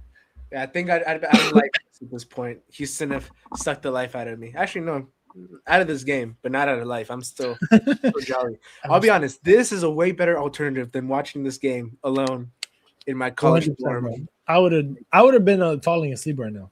Yeah. Yeah, I could have made up a million excuses as to why I'd be turning this game off by now. So, guys, what? No, go ahead. Because we got Houston Dynamo Dos tomorrow. I That's think true. tomorrow, so gotta be ready for that one. Ooh, that was What are you an gonna say? interesting hit right there. Yeah. Andrade there with the little flick, getting in the first corner. If they can score right here, it will change everything. I don't know And if Doggo asked why I didn't go to U of H. The money, bro. Texas State just paid me so much more. Yo, UOH didn't want to put the money out there, bro. You gotta go to places where you feel valued, bro. True. That is true. A shot, a hit, takes it, and Stefan there to block down. Who is that? I have no idea. Who's a lefty? It looked like could have been Nady? No, I don't know. Was there any changes? Let me look it up. Any changes to the squad, to this lineup? No, I don't see any. So we're good. Same starting 11 for both teams, actually. So that's how we continue the second half. Yep. I want to see if they do the little percentage thing of how much each team like the percentage of win or to win the game. I'm pretty sure it's all Colorado right now, but yeah, we'll see what happens. Oh, that was Bosat, I think, with that hit. Yeah, with the left foot. That was better from him, to be completely honest. Yeah, that was good. Our Genesis says that she's willing to pay. I'll take the cash. I don't even know if somebody said it's like a spam account. Come on, dog, get out of here if you are. Get out of here. Get out of here. Hey, bro, can we? No, but for real though, our Genesis Garcia. If you're a real person, stop. All right, Bogus, what are you gonna do? He's gonna open it up and a little bit too long, and Ponce claiming wanting. Oh, are you Genesis or what's your name? Rudy's taking out the trash. So yeah, Rudy, unfortunately, he couldn't join us today. It's past his bedtime. I heard. What time is it? It's 9:47 right now in Central Texas, or wherever we're at. Our Genesis Garcia. That's a cool name. It's like Argentina and Genesis at the same time. Shout out. It's exotic for sure. I'm real, bro. Come on. Just hey, I believe you. But yeah, Rudy's not here. He's taking out the trash, I heard, and we haven't seen him since. So I think he got lost from his driveway to his house. If y'all see him, let us know. He's probably around somewhere. But yeah, we were saying thank you to everybody that is with us right now. We appreciate you guys tuning in. We're gonna try to do this at least every away game. Away games tend to be boring because everybody's at home, and if there's not like an actual watch party by the club, then a lot of us can't drive to it. We live far. The city of Houston is so big sometimes that it's just kind of like a pain to get out of the house and drive, especially today. I don't know if you got any rain, but I got it was raining all day over here on the west side of Houston, and it's bro, Stefan playing with Dane Fire right there. What the heck? I do want to say we have like 96 people watching on Twitter alone. Oh wow! So that's shout out all the Twitter people. Shout out. I am on there way too much. I should get on Twitter less, but I see y'all and I appreciate y'all. Ooh. Oh, okay, go off. And that was it. The extent of the Houston Dynamo attack right there, getting into the top of the box. Bogus, he seems like he has turned it on in these first few minutes. He's been a little running everywhere, so hopefully that means something. I wonder what Ben. It would be so cool to kind of like be part of those halftime chats, between the coach. I wonder. Because I always wondered, I've never been part of a professional team, but I wonder if like the dynamics of a professional team, I'm sure they are different than like a youth level when most of the young kids, look up to the coach as somewhat of a father figure at points or at times, like you respect them so much sometimes. And I wonder how it is when you have like a bunch of grown men that get paid, and it's like, why is this guy yelling at me? I think you're right, but I think in a way, it's nuanced in the way that it depends on the coach. That's true. I feel like because look, I'll be honest, and I'm saying this with complete certainty. If I was a player in MLS, and Ben Olsen is my coach, okay, He played for the national team. Yeah. Is he like a legend that everybody knows? No. Yeah. Would I really see him as this higher up that I can't touch, that I need to fully respect to stay on the team? No. Dang. Now, but even then, in Real Madrid, Xabi Alonso wasn't being respected, which is crazy, and there's a reason why they're not winning La Liga. With pretty much every other league in the world. Yeah, exactly. I had to do the job. But another, like, if you see like the Pep Guardiola halftime like talks that he does, or even Mikel Arteta, you can tell the players have an innate respect for their head coach because of where they've been and what they've done. That's true. So I think it, and then there's Hansi Flick, who's won a Champions League or whatever, and he's just like the father figure for his team. Yeah. But apparently, even in the half times, he's like much more strict and and screams and does all that stuff. So it depends on, honestly, for me, the biggest factor would be how much they've done in the international game, how much they are respected to do this. Yeah, no, that's true. That's a good observation. I like what Kenny said there. If you saw it. Yeah, that's it. Let me put it on the thing. It's very interesting for sure. He said, I remember an anecdote that a lot of times when Prime Man United was losing, Sir Alex Ferguson. It's awesome when your name has a Sir. Oof. That's so awesome. Sir Alex Ferguson wouldn't even say a thing at halftime and leaned on the players to put it together themselves. But then, man, when you look at those Man United teams, as Colorado here is approaching another, easy money. Oh, luckily he didn't know how to shoot that. But Sealy again.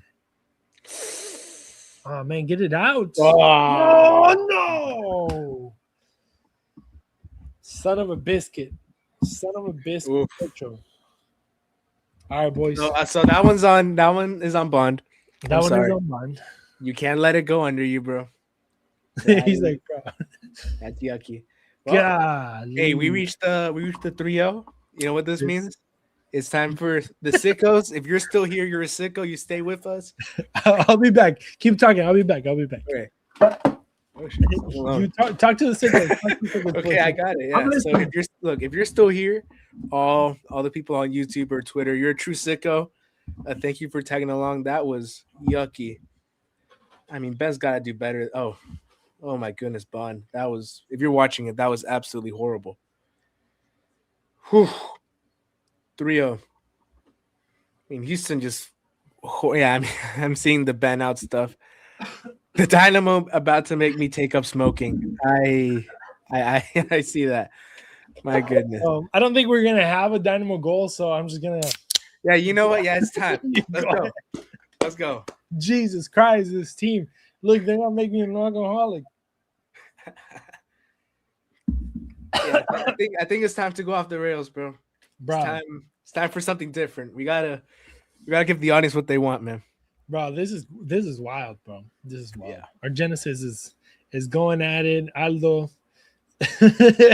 came from the Dynamo, stayed for BCS. Bro, I appreciate it. Not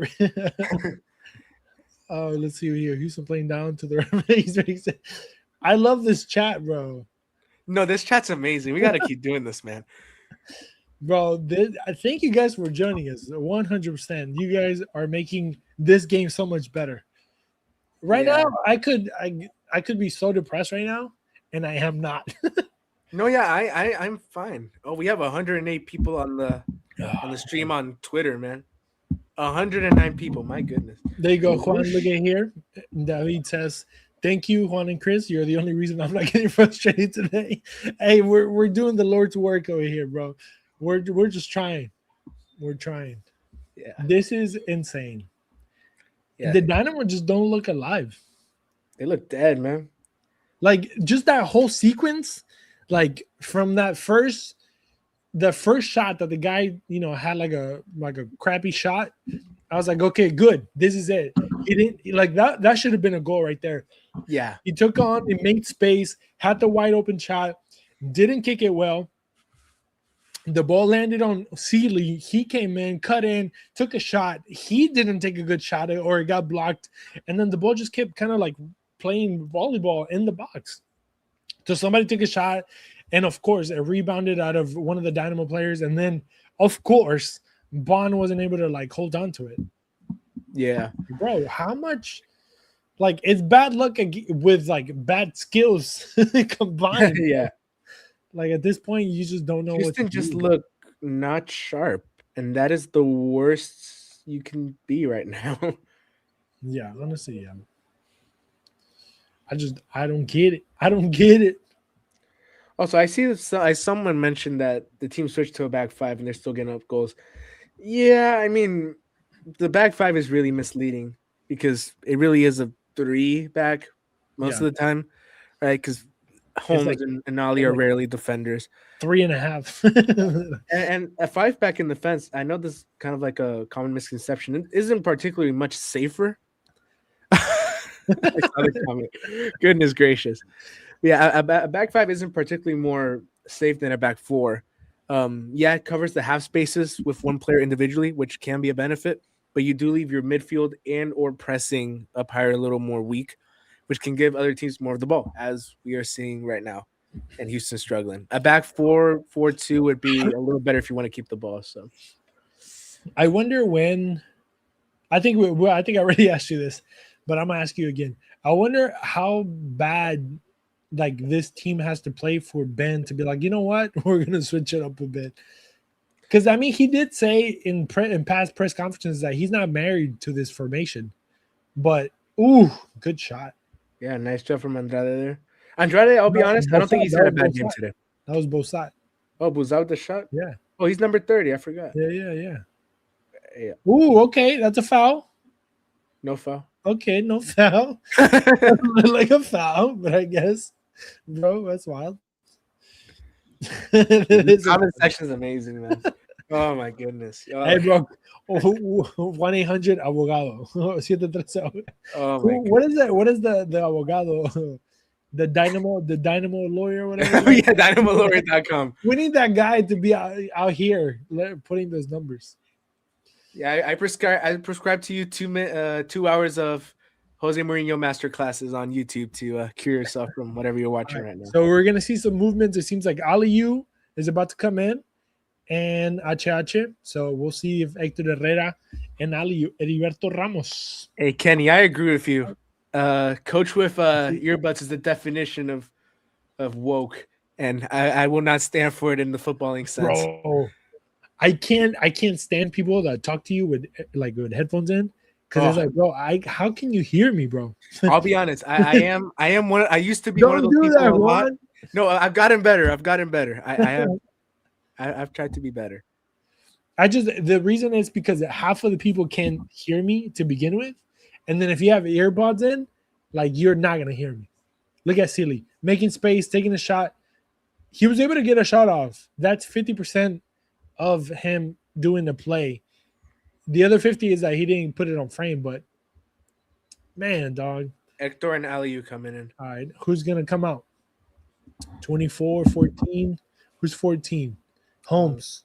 So that. All right, there you go. You called that one. I expected. You called that one.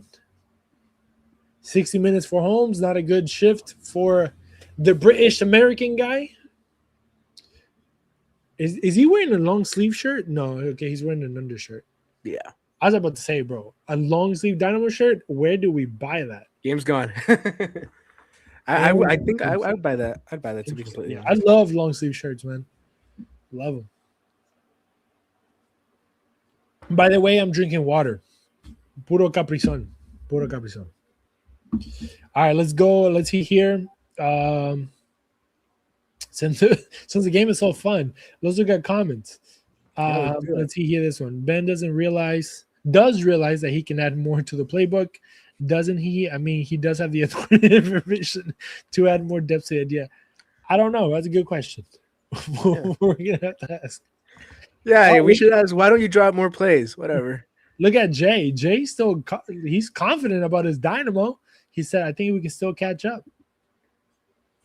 If Houston can do that, I will write out a former apology piece to Ben Olsen. I will write it and we will get it published, and I will send it to Dynamo PR. And not only that, but everybody on this chat that bashed Ben has to sign it. Yes, we will make a mass letter. A community letter. Yes. I still think it's a stretch when I say Apostle would make it cups. Hey, we talked about it. What do doing you good. guys think? You think to the chat, to the Bayou banter? Do you guys think El Paso can beat the Dynamo right now? I mean, don't they play in like 3-4 days? I mean, Oh, yeah, bro. It might it's be not a rough. good look. You know what I mean? A ver. Oh my! What is he doing? He just left the ball in the middle of the box like that. What's she doing, baby? There goes Ponce losing another ball. At this point, just take him out and put in Mark. My How much boys, worse can Markinish do? He's been cooking for Dose, by the way. my boy, the mechanic of the Oh, 2007 Honda Civic. Look, all by himself, bro. That was two guys coming in all by themselves with one, bro. David said, "If we turn this around, I'll write 5 stories up for BCS, saying I'm sorry. We still look better than Ponce. I don't know, man. No, look. I don't know, man. No, I can't hype up one season where Houston Dynamo didn't even make playoffs. At least Ponce scored in the season that Houston did make playoffs. I don't know. To his credit. That's a good question, though. I mean, I think a lot of people will say Ponce is better, but I think they're close. They're similar. I feel like Ponce has a lot more movement than what's his face. Look at Hector, looking everybody. And look at Ponce. Literally, bro, so frustrating. I'm so sick and tired of Ponce, man. I'm actually sick and tired of Ponce. Are you sick and tired of being sick and tired? Oh yeah, bro. Look, I don't want to complain. I just want to watch good football, man. Oh my god, this is funny. Who's willing to bet against Ben? And if Ben wins the bet, you have to buy his art. Actually, I don't think it'd be a bad idea. Moving into an apartment in a few months, might have to consider that, dude. Right? Put that. Look, it says here that El Paso just beat Hartford 4-0 with a B team. They're about to smoke the Dynamo, dog. Oh, yeah, it's over. Oh, dang. It's over. Dang, dog. Lord. I'll be honest, we're just talking about art. Me personally, I'm not a fan of the art of Ben Olsen, just because I don't I don't like that new age art where you can just scribble or just do whatever and call it art. In my opinion, I might be wrong, but art is subjective. So to what somebody called pretty, some people might not. I like more like drawing, a little bit more realism. We're talking about art. That's how bad this is, guys. We're talking about art. Yeah. Yeah, my roommate here with the Barcelona, not the Barca jersey. The Real Madrid jersey. Bring him in. Hey, Juan, you want to come say hi? Sure, bro. Say hi to the. Say hi. Hello. Say hi to the chat, bro. Look at this guy. Hey, how does it feel to know you're not gonna win La Liga or the Champions League? La Liga, y'all can take it, bro. I'm chilling, bro. Y'all can take La Liga, bro. I don't care. What do you think about the things? What matters? What are you gonna turn it around? Champions League? Yeah. What do you say? Yeah. We've done it way too many times. There you go. Your boy's confident. Our boy's confident. Yeah. Thank you never for guess his name. You'll never guess. Yeah. What's my name? You called him Juan, didn't you? Oh, I messed it up, man. I messed it up. Oh, I stole it. I need to get his attention, man. The Juan room. Yeah. The Juan Bros. Oh boy. That's fine. I'm gonna take a screenshot of that. This says, please say psych about the BT. We should. Hey, you know what? We have the time. We might as well check. You know how we ain't doing nothing else. We're gonna talk about Ben Olsen's art. I believe super. Hold on. That's good. That's good right there. Oh, I love that. Dago, you win Doritos comment of the Doritos comment of the day. Oh, I love that. You win it, bro. You win it. Oh my goodness. Oh man, that's funny. Yeah. Oh, yeah. Where else are you gonna have this much fun watching a Dynamo get beat down 3-0? No. Yeah. Yeah. Join the Bayou City Soccer. Join us. Join the banter. Go to the website, BayouCitySoccer.net. Ooh, that's a good shot. Yeah. Or read the articles on FotMob, whatever makes you happy. Just take our content. We love it. Find us anywhere, man. Also, just in case you guys didn't know, we do have a fun Discord too. Right now we're not on it because we're watching the game all together. But whenever we like during the week and stuff like that, we do have that special Discord that we just chat, interact amongst ourselves. It's like it's a bunch of us. It's like 20 people in there, but we talk about everything and anything soccer and just like not only the Dynamo but other stuff. So it's gonna be it's interesting. If you guys want to join us, let us know. We'll send you the link. We're only it's only like $3 a month. That helps just kind of us being able to get like new gear and stuff like that for you guys, and just buy all these programs so we can continue to do live shows and stuff like that. Because if not, we're literally paying it out of our pocket. So it's just a little contribution from the community to the community. Ooh, bro, come on, dog. Yeah, that big chances number is not looking at us. Goodness gracious. I'll be honest, Guillermo this second half has created some good chances. Bro, at this point, bring him back. Bossy's watching the game. Like, Rudy will have a heart attack if Bossy comes back, but at this point, anything works. Oh, says that Bossy's watching the game with the supporters at the Phoenix. Yeah, it's crazy that Bossy doesn't have a team, huh? He should have found a team by now. Yeah, should have found a team. I think he provided a lot of quality in different ways. A team can definitely take him. Yeah. What you doing, baby? Bogus. What you doing, baby? Another bad. I wouldn't say bad. It's another underwhelming game from Bogus. Another one. 100%. Another one added to the list.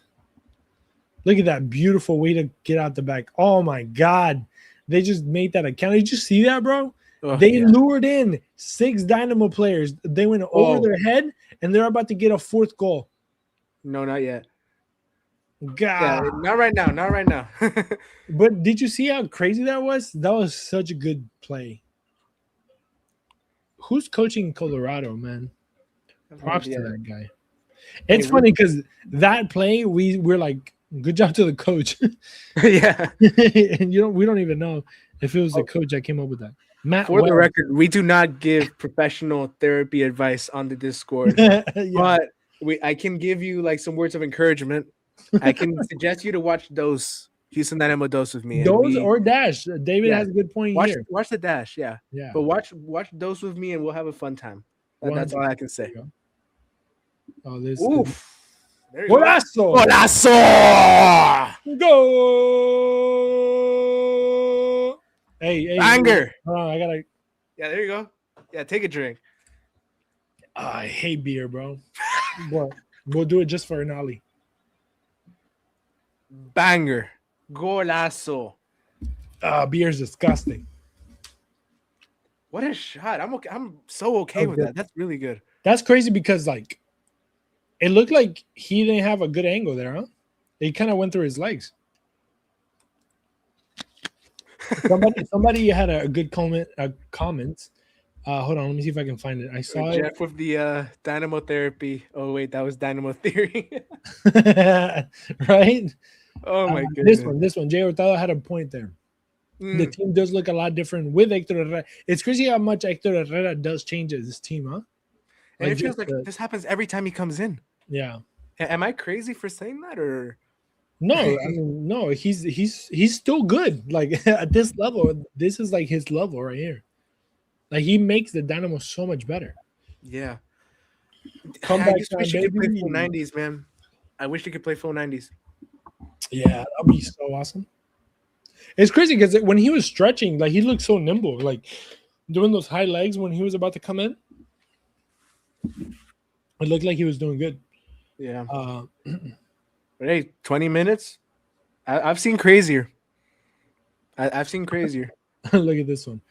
Holmes off the field and there's a goal. Who would have guessed? And guess what? Guess who they put in? Guess who they put in? Your boy. I haven't seen him touch the ball, but your boy's in. Look, he hasn't messed it up yet. That's all I'm saying. Ben, hire me. I take payment in Zelle and Cash App and all that stuff. What do you think about this, Juan? Should he be a starter?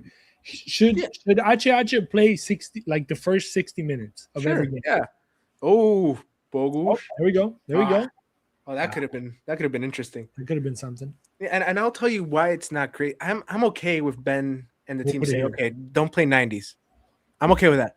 Mm-hmm. But start him out in the game. Start him out strong. You know, I feel like to Buzat's benefit, I feel like he can be better whenever a team is a little bit more tired. It's more space to open up legs. You need control. You need control in that first half, and I feel like Houston have lacked control in these first halves. So put in Hector Herrera again. Let him start. Let him control the ball. Do what he does best. Then take him off at halftime when everybody's tired. I think that's a simple fix. Ponce, please.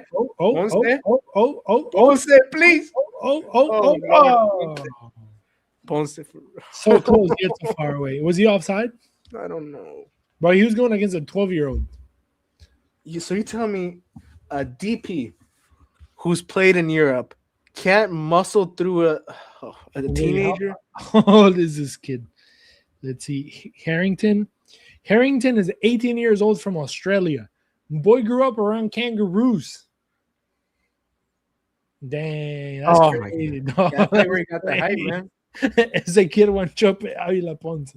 But I don't think, Juan, you don't know who Wanchope Avila is. No. Enlighten me. No, you don't want to know. Okay, you know what? Let's just keep it like that. He's just this Argentinian guy, but you know, he's been to he played in every team imaginable in Argentina. He actually played in Boca too. He had a hot minute in Boca. But he is the most frustrating yet most exciting player ever because he sucks so bad and sometimes he's so good and you're like, oh my god, like how is this person the same person, bro? But like Wanchope Avila, it's hilarious. He's always offside, always, and he just scores sometimes, but then like the easy goals he misses always. Yeah. And then the little ones and the ones that you're like, bro, that should have been a goal, he'll miss those, and then the hardest ones 4-1. We were having such a good scored. time. We were having such a good time. Yeah. Well, we're back. So we're back. Yeah, keep speaking about this Argentinian guy that. So Wanchope Avila is amazing, bro. I think right now, I don't even know where he plays right now. He's still playing. I believe so. Here, let me go look him up real quick. For the people that weren't able to see that goal, just Dynamo caught out of position, shot into the right side of the. Let's see. I didn't see it. All right, so that boy got smoked. Was that Resh? He just came in. Bro, that's crazy. Yeah, let's keep talking about Wanchope. Is that his name? Wanchope. Wanchope Avila. He has like a crazy name too. Yeah. Let's see. He doesn't even show up, bro. Goodness gracious. Yeah, this is a sicko player. Bro, who is this man? Wanchope, where you at, bro? He's literally not showing up on football. Wanchope Avila, man. Hold on, let me look it up on the websites. You're on the internets, on the interwebs. Ponce is so slow for MLS. I mean, he was racing against an 18-year-old thing. Cut him some slack. Yeah, but I mean, I feel like you could have given him a nice little friendly shove. A little, yeah, he should have. Yeah, a friendly tap. Ramon Avila, that's what his name is. That's what he goes by. Yeah. Ramon Avila. There he is. So this man is 36 years old. He's 5'9". He has played. Oh, he actually played in the MLS. He played for DC United for one season. What season? Oh, and he played in Minnesota United. How did I forget this? 2021 for both teams the same year. Minnesota and DC United. His name is Ramon Avila. He goes by, but he played for Instituto, Sarmiento, Moron, Huracan, Cruzeiro. Another chance for Colorado. Minnesota, DC. Oof. Wait, what's going on here? Oh, don't worry about it. We're good. Okay. But he played everywhere, and he sucks. His next year was 28 games, 13 goals, 7 assists. Oof. Back in 2018, 2019. For who? For Boca. That was his peak. Oh, okay. That was his peak. That's not too bad. And In 2026, he has 7 games, 0 goals, 0 assists. So he's well, you would think we were talking about Ponce, but we're talking about Wanchope Avila. 7 games, 0 goals, 0 assists. So Oh, they my have literally the same records. They are the same guy. Oh my goodness. Yeah, Ponce's irritated me, man. Let's see here. I like this. Not a black piling here. I don't know what that is. It sounds racist. No, I don't think it's team plays. Yeah. What do you think? Is this? You think there's still time for a playoff, or are we? Oh yeah. panicking No, too early? like, Yeah. I'll always remember this quote, and it's MLS season doesn't start until September, and that quote will obviously change. Jesus. Yeah, I mean that quote will obviously change whenever the schedule changes as well, but. This is Certain players were born outside. I think we're talking about Aliu now. Yeah, I don't know.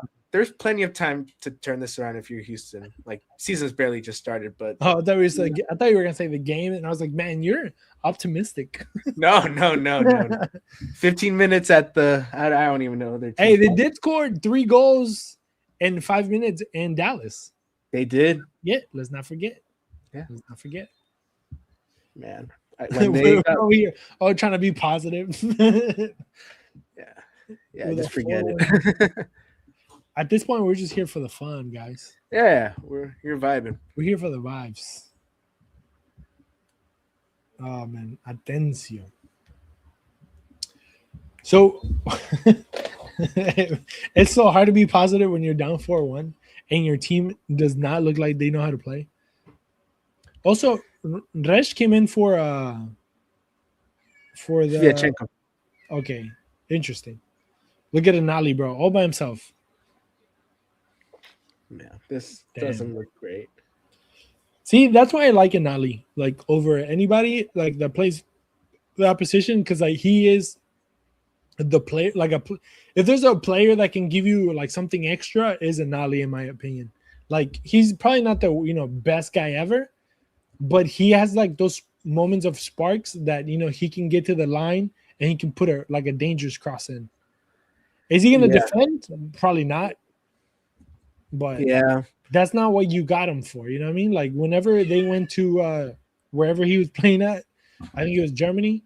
You didn't get him for his defending skills. You got him for his attacking skills, for that explosiveness that he can give you going forward from halfway, from the half field up.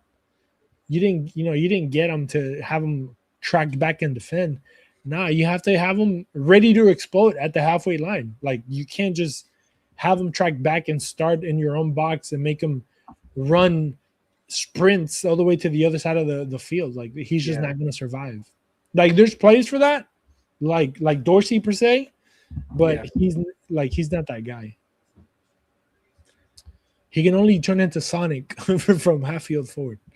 Chadwick looked like he was more alive until that last goal came in. Yeah, man. Yeah, that's my cat. My wife just got home, so the cat is looking for some love because he ain't getting it here. We're watching the watching them getting blown out, man. This is for this. Like I told people whenever you were out, if you're here, it's because you're a sicko. You're a Houston Dynamo sicko, and you are welcome. I don't know if we lost Juan or they lost me. You're our target. So props to y'all. I think I lost you there for a second, bro. I don't know if you're there yet. I don't know if the people are listening to me or listening to you. Let us know in the chat who is freezing up. Bro, the Vice City cat goes, that's dope. Hold on. I need assistance. Can you guys listen to me? Can you guys see me? Can you guys hear me? Who's frozen? Juan's frozen? Okay, good. Well, not good, but Juan, if you're listening, Juan is gone. All right.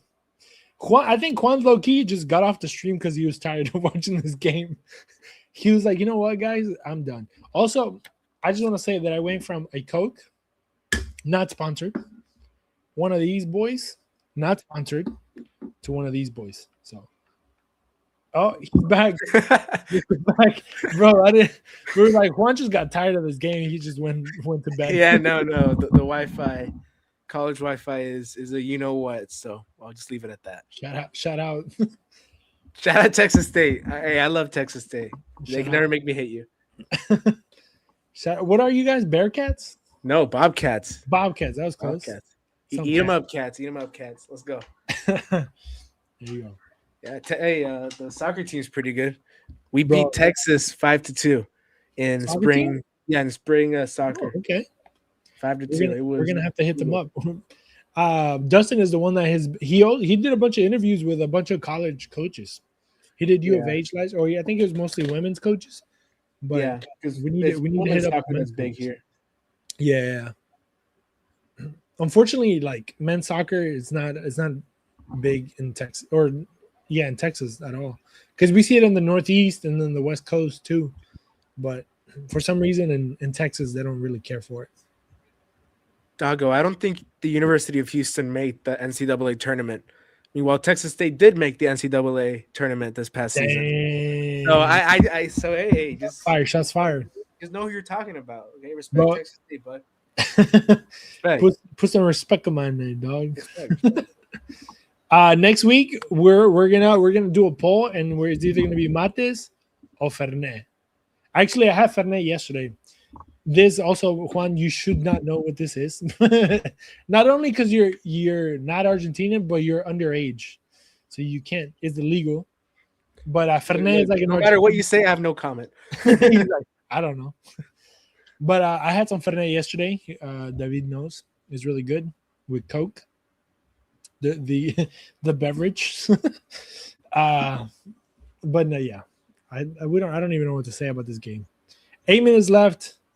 It seems like that was the first time I saw Aliu touch the ball, so there's that. Yeah, That's a good thing. And Ali, And- there you go. I do think Texas State women's soccer can get a draw against the Houston Dynamo at this very moment. We have this Japanese midfielder. I'm going to shout her out. Matsuri Tetsui. She's amazing. She's a great player. She's better than Hector. She's better than Guillermo. She's insane. We have David Garcia. He is not happy today. He's saying been out. I That's wonder. fair. That's fair. Look, what time is it? It's 10:22. Anything I say past 10:22, you can't attribute to me. I don't think he holds in court, right? Like anything past 10.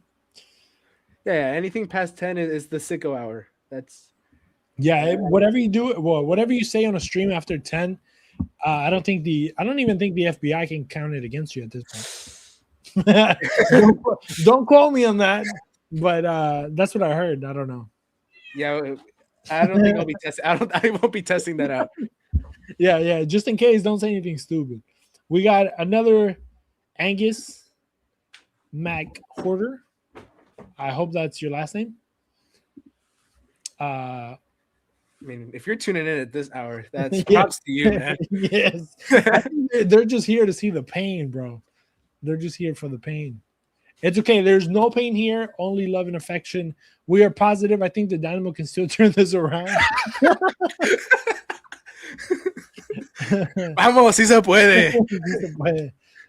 I mean, you have to believe till the whistle blows, you know? Yeah. I like that mentality. Are they doing anything to turn this around? Probably not. But you know, let's see here. A question. I mean, I know the answer, but what about you? Villa. If you Villa. Yeah. I mean, it's not going to be close, I don't think. I'm a Villa fan, so it's my newfound love a few years back. There you go. Actually, when Villa and Leeds, both of them went up to the Premier League, and I had to make a choice. I was like, who do I want to support? Do I want to support Bielsa and his craziness, which I was very close to doing? And then, I was like, you know what? A lot of people are probably going to support Leeds. So I was like, I'm just going to go with the team that I know the least. And then it was Villa. So I started supporting Villa that day. Oh, there you go. Yeah, I'm an Everton fan. We're holding on to European hope. We tied Brentford. You guys are close. Yeah, we're right there. That's funny. Yeah, hey, if the lights are off, then our theory's right. I just want to make that clear. just for purposes, clarification, he is not the an FBI. Got it. Just to let you know, because he did come in right after 10. Yeah, no, that is true. You know what I That mean? is true. You know what I mean? You just gotta They switch shifts. let's see here. I'm not in pain just because Tigres beat Chivas. There you go. Boca tied 1-1 today against Independiente. Independiente that actually David is fan of. So Oh wow. today it was David Argentina and Christian derby. Hey, props to him, man. Oh, this guy's in St. Louis. We were actually in St. Louis like 2 years ago. We went with the Bayou City Soccer Boys. We went to the I was gonna say the ring. It is not the ring. It's called the Arch. Love that people are tuning in from St. Louis, by the way. That's awesome. Yeah, that is awesome. Honestly, St. Louis was pretty badass. Not gonna lie. The fact that we were able to walk from like downtown to the stadium, like we were like at the Arch, basically, like a block away. There's a lot of history there too. So I love history. Just because of that, actually. Ooh, he said, "I don't want to score today. It's not a good day to score." But there's a lot of history there. I got a book just because of that. It's called Undaunted. I can't even say it. Undaunted Court. No, I'm not gonna say it. But it's about Lewis and Clark. So that tells you a lot. Let's see here. I'm just keeping hope that someday the Dynamo win a game that makes Chris cry as much as it. Bro. You know what's crazy today? That today I was watching a video of this girl crying, and I was like, man, that's such a thing to do. To turn on your camera and cry for your camera. And then automatically my this came to my mind. I was like, I've cried on video before. But in all fairness, I wasn't expecting to win. I was so ready to be let down in that final against France that like I didn't know how to react. So thank you, Jeff, for being there. Y'all have another opportunity now. Then that was 4 years ago. Oof. And now he's gonna have another chance to see me cry. So let's see here. I think the FBI will allow they pass whatever we say after they find out this is true. Yeah, all Houston Dynamo fans know is pain and misery. Today's not an exception. Also, I didn't realize, Chris, in the back you have a goal counter and you also have the red card counter. Yes, that's a nice touch. I wonder where we're going to switch that out. Neck to neck, bro. I haven't had to add anything on this like in the last 2 games, either or. So imagine. Yeah, my goodness. That's how sad it is. Yeah. Let's see here. Ooh, I like the question from David there, who ends up being the 4 Champions League semifinalists. Ooh, my heart says Barca make it through, but I'm gonna put my expectations below what I want to happen, so I'm not too disappointed. I think Atletico Madrid, they're playing at home. They'll park the bus. They'll make it through. I think Real Madrid remontadas. Actually, I think they can do it. The Bernabeu. I gotta pull it up because I don't even know. I'll be honest. If my teams are not playing in these competitions, I usually don't keep up. Like I'll watch. David. Visca el Barça. Visca el Barça. Visca Barça. Y Visca Catalunya. But let's see. Champions League. All right, here we go. We got PSG, Liverpool. Who goes through there? Ooh, PSG, man. PSG's already up 2-0. So yeah. One of my friends is a Liverpool fan. I'm gonna be hate watching Liverpool that game. Definitely. Real Madrid, Bayern 2-1 Bayern. Who goes through? I think Real Madrid remontadas. Really? Actually. I think they do. Una remontation. Barcelona, Atletico Madrid. That's also a tough one there. 2-0. You know what, dude? I know I just said Atletico Madrid probably will make it through. Nah, Visca el Barça always. I gotta believe. And Arsenal Sporting. Arsenal 1-0. Yeah, I guess that's. What about you? What about me? Would you switch anything? I think PSG. No, yeah, PSG. They're gonna beat Liverpool. Real Madrid, Bayern. That's gonna be interesting, but I think Real Madrid will pull it off because they are playing at home, and I think Real Madrid, they always throw on the cape when they're playing these Champions League games. Barcelona, Atletico. I think Atletico. Man, I don't know, bro. This is so hard. Hey, did you see what happened? Lord Jesus Christ. 5-1. Hey, Beno sent out, man. It's time. I think it might be time, dude. Oh, you Lord. want to take another sip of that beer to let it wash away, or you think you're good? This is the last sip. There you go. Yeah, there you go. Yeah, just let it all go, man. Well, you were out. I popped a Caperson. Oh, there you go. I'm stealing these from the kids. That's how bad it is. I'm stealing from my own children right now. Yeah. But damn, Yeah, what a weird. Hey, you know what though? I feel like Houston, since Ben has been here, just had that one early season game where they just get their backs blown out, and it's absolutely horrible. the backspin out is wild. No, but am I wrong though? Am I wrong though? I mean, this is what's happening here. Also, I don't think Resh should be playing, but who am I, right? Yeah, I mean, it's whatever. Let the guy learn. Yeah, I like what Rushan said there. Close to Philadelphia result at 2022. Yeah. Yeah, we can only laugh through the pain, people. We can only laugh through the pain. Yeah, honestly, I think this one sums it all. Own goal to wrap up the night seems very accurate. Yeah. And we're back. Hey, we have 124 people on Twitter right now. That number keeps going up. That's really funny. On my screen right now it says 141. So I don't know. 141 on Twitter right now. I think it's on both. On Twitter it's on both. And YouTube. That's a lot of people. we should streamline this to Twitch, bro. Pushing in the Caperson. Hey, hey, Value City Twitch. I'm not gonna confirm or deny, bro. I might get fired after this. By the way, drinking at work. Yeah, the Capri Sun's a little much. It's just Caperson. It's just Capri Sun. Caperson. I don't even know how to pronounce it. I think it's Capri Sun. Capri Sun. That's how I used to say it, but I've gotten older. I'm an ESL student, guys. Come here, break. Golazo! Goal! Hold on, I still haven't seen it. Hold on. I gotta call it, man. Golazo! Let's see. Nick Guillermo. No, I think it was Nick. I think it was Nick. Who was it? Wait. I think it was Nick Markanich. Oh, El Mecánico, 2007. Golazo! The Dynamo 2 legend. Wasn't it him? Nobody celebrated. No, wait, it was Guillermo. Wait, what? It was Guillermo. Yeah, he hit the blue cleats. Guillermo, not the Houston Dynamo 2 player. Hold on. Where's my marker? Golazo. Yeah, sorry guys. I thought it was. Wait, they keep putting Nick Markanich on the TV, but he didn't score. At least that's not what the game says. Oh my goodness. Yeah, it was Guillermo, guys. We are back. Golazo.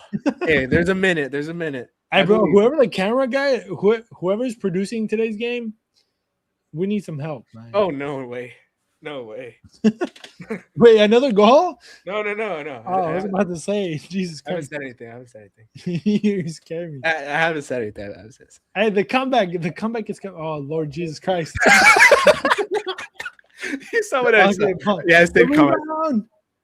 Penal. Bro, it's going to be 6-2. That's funny. Bro. You got an own goal, a PK. Oh, Lord Jesus. Oh, man. This is. I mean, we had it all, right? We had it all. I think, what else can we ask for? Yeah, you know what? This was. Another red card? Is there? Oof. Oh, dude. Hector, please don't spit on the ref. Hector, please don't spit on the ref. Please. Was that him? Yeah, it was him. Yeah, that was a foul. Hey, you think they should leave Ben in Colorado or? Damn. Oof. Hey, you know what? I'm gonna drop a crazy hot take after this game ends. You know, and you're gonna clip it and it's gonna go viral. Bro, I would have never guessed. I mean, dude, I thought it was gonna be. I told you this was gonna be a slug. It was not a slug. I was like 2-1, just a few goals. You said 0-0. Bro, freaking almost 8 goals later. That's crazy. Navarro, Bon on the other side. Navarro. I hate when players do all these fancy crap. Ooh, that was close. Yeah. Navarro, goal. Go. No. Yeah, thank you for cutting it off out of respect. Yeah, out of respect to the Dynamo. Yeah. A slug, yeah, they slugged us. Yeah, they. Yeah, bro. Oh my goodness. Sheesh. I don't think they scored 6 on Houston, and that's game. Just called it. Well, ladies and gentlemen, Dang, he almost had it too. He touched it. That was a terrible penalty kick. You know, if people want to enjoy their night, San Diego and Minnesota United are playing, and it's only halftime. So if you want to watch some football, stress free, switch your TV stations. Stress free. Yeah, for real. All right, boys and ladies and gentlemen, guys and girls, leave us your final comments on the screen here. Let us know what are your opinions, what are your final thoughts. We're gonna open up the floor here for Juan to just go off here for a few minutes. Just let us know, bro. Tell me anything that comes to your heart right now. Let it all out. Let the people hear your heart. What I look at the comments and laugh. Yeah, yeah. You have fun. Yeah, bro. Let us know what you have to say about this. Ben Olsen got absolutely destroyed tactically at a level that I think we've rarely seen in the Ben Olsen era. And I think today was the culmination of a few weeks worth of frustration for the team. And the most I can say is Ben really, really messed this one up. And I'm usually not someone that says like, oh, Ben out, stuff like that out.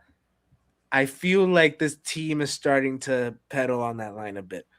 I felt it a bit last year, but for me it was always, if this team continues to just suck entering this season and with the players they brought in, I mean, you got to start thinking about the coach because he changed something and it just hasn't worked so far. I like the idea, and I'm going to give Ben credit for changing stuff, but when you change it and it messes up, it blows up on your face, like, goodness gracious, that is horrible.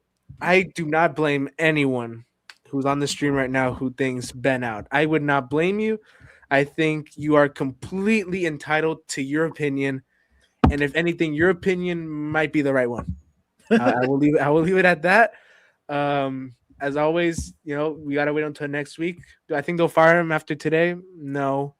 But this could be a catalyst. A catalyst doesn't always lead to, well, a catalyst never directly results in something right away. It can bring down the dominoes. God, I'm so stupid. I'm sorry. I was gonna put a joke. Isn't the catalyst what they steal from their cars? But you know what? This is gonna sound really nerdy of me. The catalyst is like, I was thinking of it like in a biological sense. Whenever you add a catalyst to an equation, I know what he meant, but I'm stupid like that. My brain is wired to just think of jokes. But no, continue, bro. Continue. I mean, putting in Holmes and leaving an ollie like that to dry after that first half, just recipe for disaster. I thought Hector Herrera came in and did pretty well. Yeah. Guilherme, he got his goal at the end. Like, what can I say? I didn't think he played all that well, but he scored. Ponce, my goodness gracious, I'll be honest, that was a stinker, bro. Brother, that was a stinker. I can't defend stinkers, bro. I'm sorry, I can't. Bogusz, stinker. Inali, stinker. Holmes, stinker.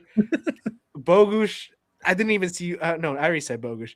Busat, I didn't even see you play. Samaseko, I didn't even see you play. Oh, my goodness. And it keeps getting worse. I've seen the chat. Oh, how are you people still here, man? Bro.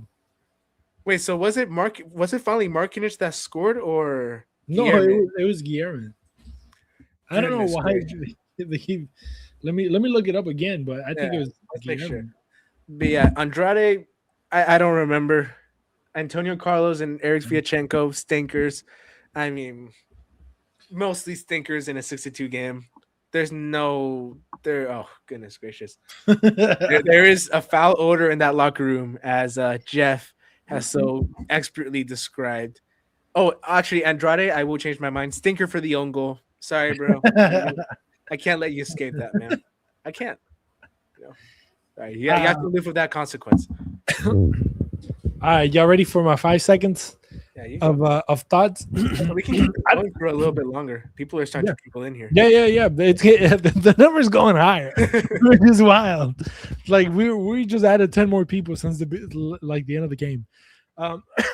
If you guys have access to other people, let them know we're talking about the Dynamo, and you guys can go crazy.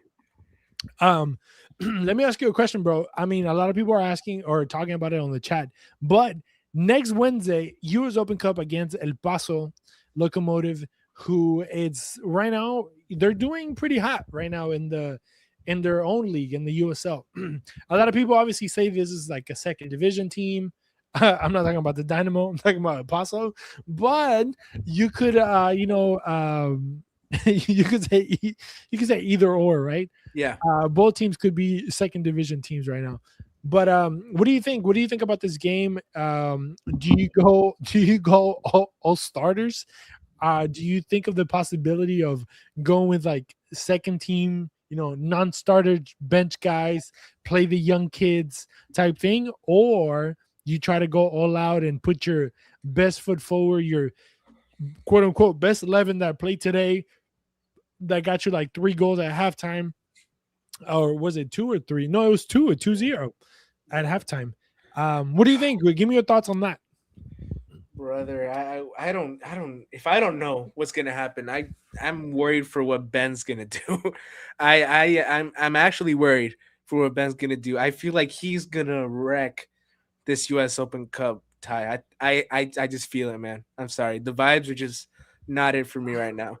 And I think that's due to Ben Olsen's own planning. I'll be honest. I think he's really botched this. I think he has. So where do you go from here with El Paso? A team that, yeah, they're second division, but they're hot. Albacete beat Real Madrid when they're in the relegation zone. I don't think Houston can afford to get knocked out from the Open Cup by El Paso. I don't think you can afford that. I think he has to play the starters, but then you have to think forward for MLS. Now you play your starters in a game that you should have been able to rotate. Yeah. If you didn't lose 6-2, Ben Olsen, you've really messed it up. And I'll be so honest, if you lose against El Paso with your starters, I think that might be it for me, Chris. I've been radicalized. I've been radicalized against Ben Olsen if he loses against El Paso after what just happened today. Yeah, it's crazy. It's gonna be fun. It's gonna be interesting. It's gonna be fun in the sense of not fun. Honestly, this is not fun at all. As a fan of the Houston Dynamo, this is not fun at all. It just sucks that your team just kind of sucks and they don't look like they have any ideas. I mean, as much as that, I mean, F it. I'll talk what I have to say.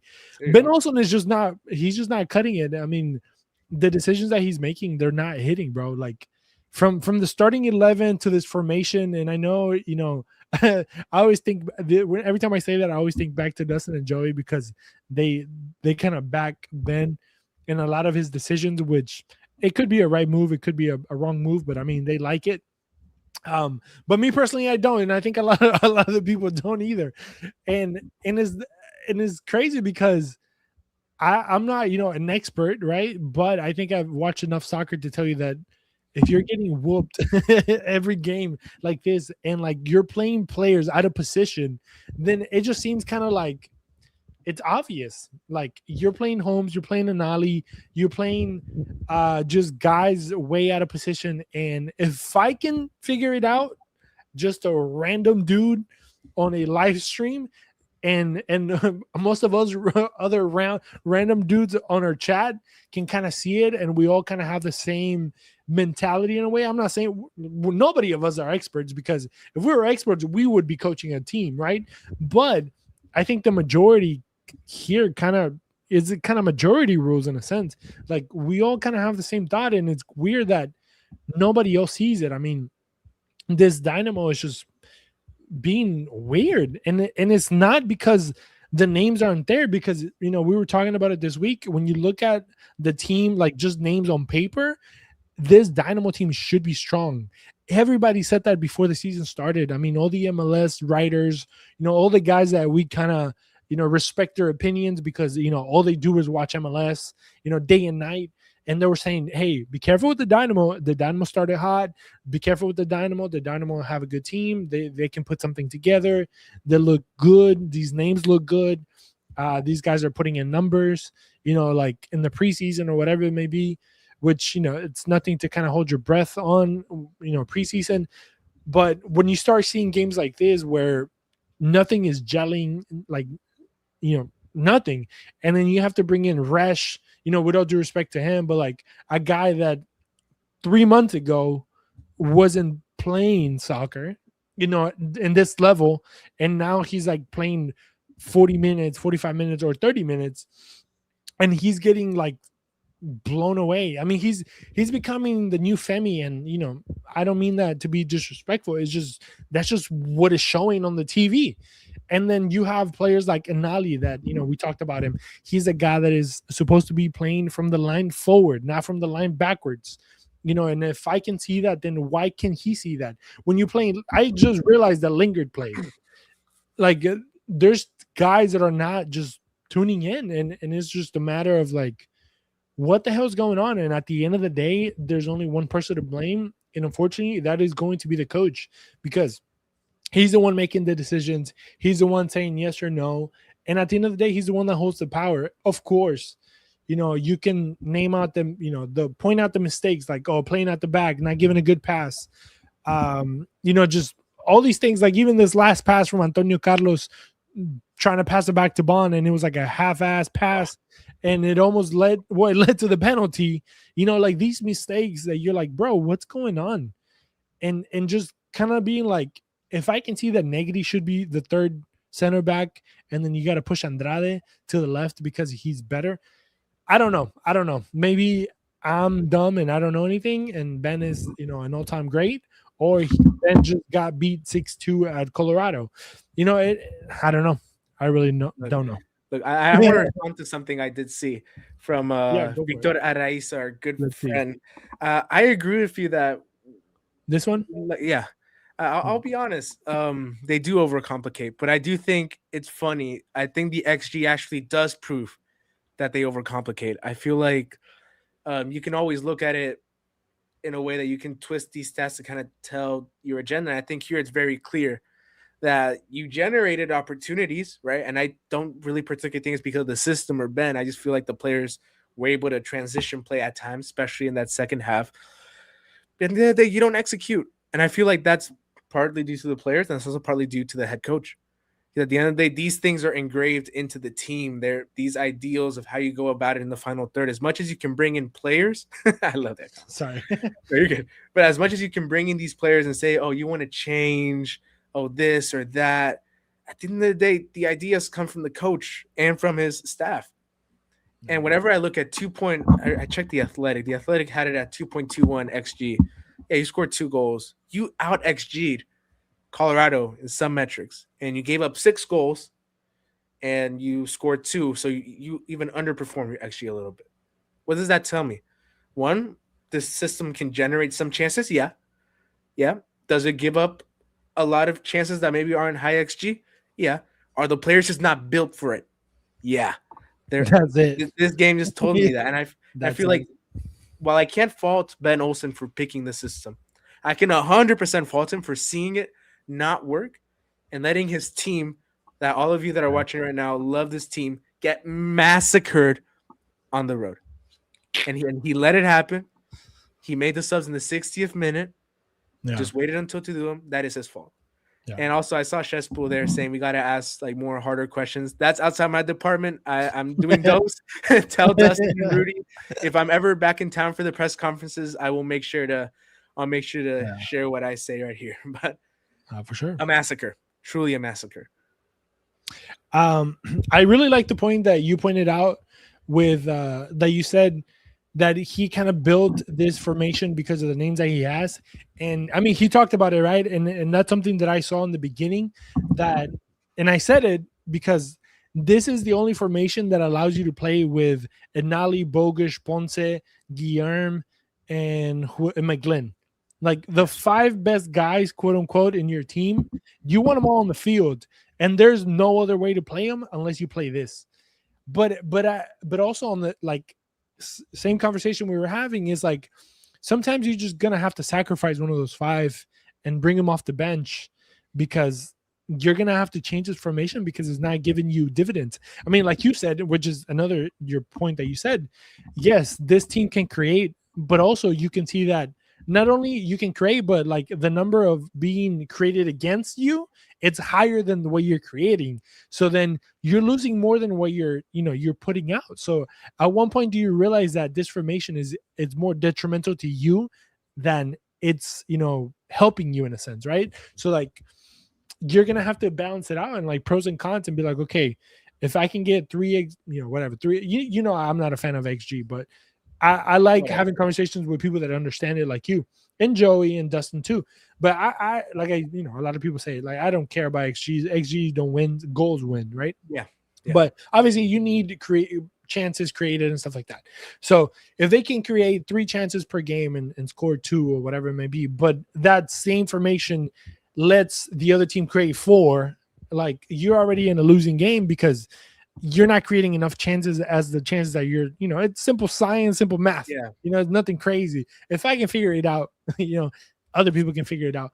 But it's funny because he'll come out and with his laptop or whatever, as we have 183 people watching, that and he'll just point out numbers and he'll say like, oh yeah, we created, we're just unlucky.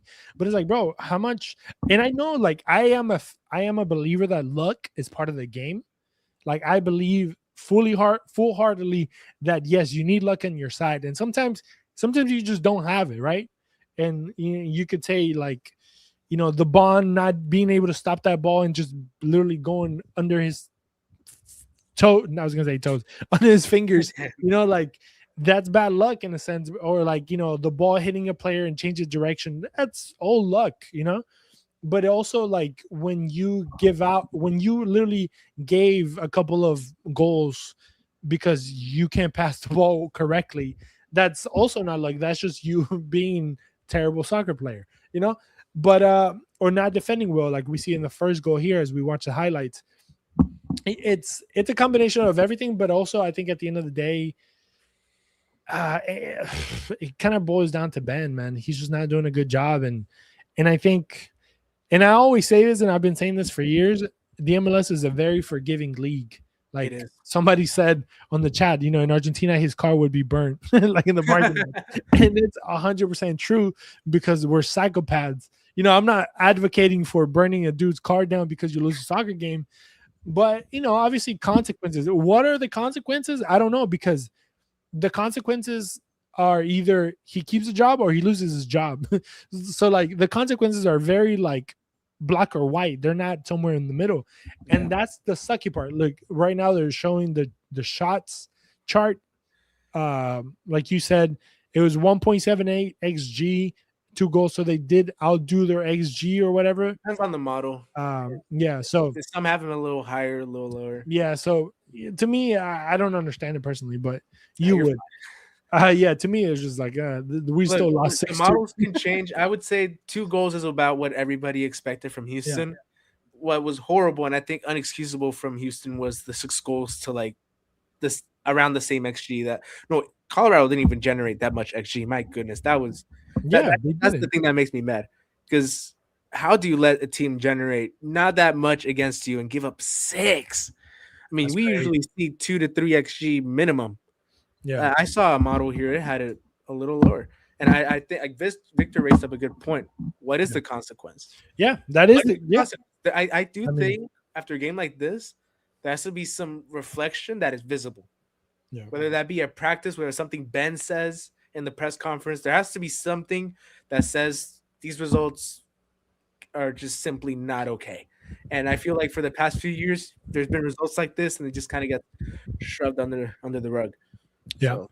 I mean, I think the good thing, I guess if we can say good thing, is that the next game is literally like a few days like now, right?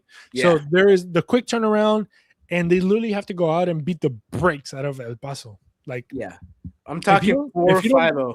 Yeah, if you don't put out, you have to put at least 3 on the board against El Paso, and just literally solidify yourself as an MLS team against a USL team. No disrespect to USL teams, but that's just how it is, right? You have to like show the difference between the levels of MLS and USL. If you go out there and you look like you did today, not in the sense that you're going to lose 6-2, but like if you struggle against El Paso, not because, I think El Paso is going to give it all. and El Paso is gonna go in, and they're gonna see like I like the song, but El Paso is gonna go in, and they're gonna try to give everything, and obviously they're gonna want chaos. And what more chaos than beating a broken down Dynamo and creating more fire, and kicking out a coach? That's always fun if you're the team winning, right? But if you're the Dynamo, you literally have to put your foot down and be like, all right, we're playing at home. You guys are a USL team. We're an MLS team. Put some respect in our name. And, we got to whoop. Like, that's what they need to be thinking. We need to whoop these guys and then just You need to do forward, El Paso like Colorado did to you today.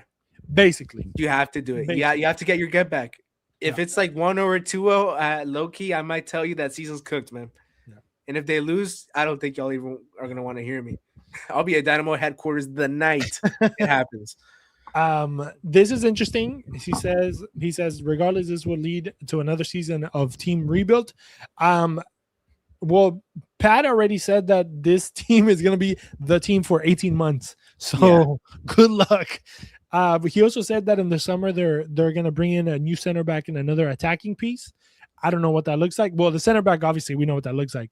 The attacking piece, God knows what that looks like. But I'm hoping, they get, I don't know, man.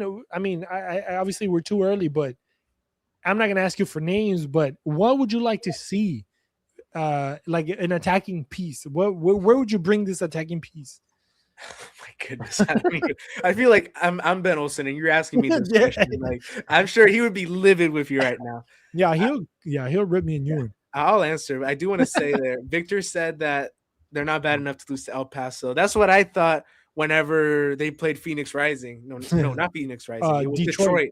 Yeah. That's the same thing I thought. I will not put it past Houston to mess this up after today. I just won't. But to add to the attacking piece, you could sell Ponce and bring in another striker. Try again. Raul Jimenez. So wait. What time is it? Yeah, it's almost 11. I see what's happening right here. We're going wild now.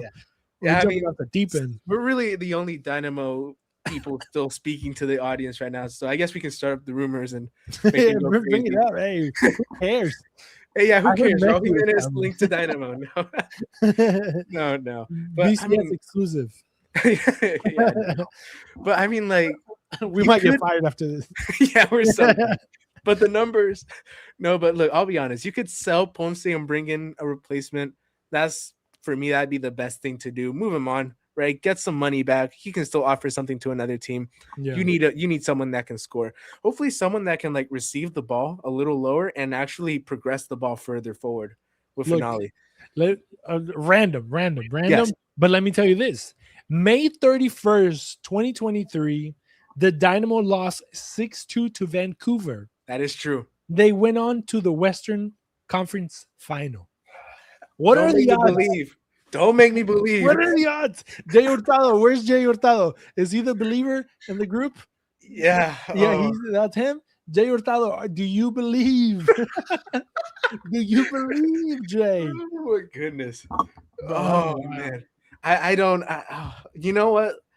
I'll be everybody's kind of mad about today. It's true. This season's very long. A lot of stuff will happen after today. Confia, I agree. But a lot of things will happen this season. A lot of things. I'm sure there's going to be some good moments. I'm sure maybe in a few weeks or so, they're going to win an away game and we're all going to be like, Houston are so back.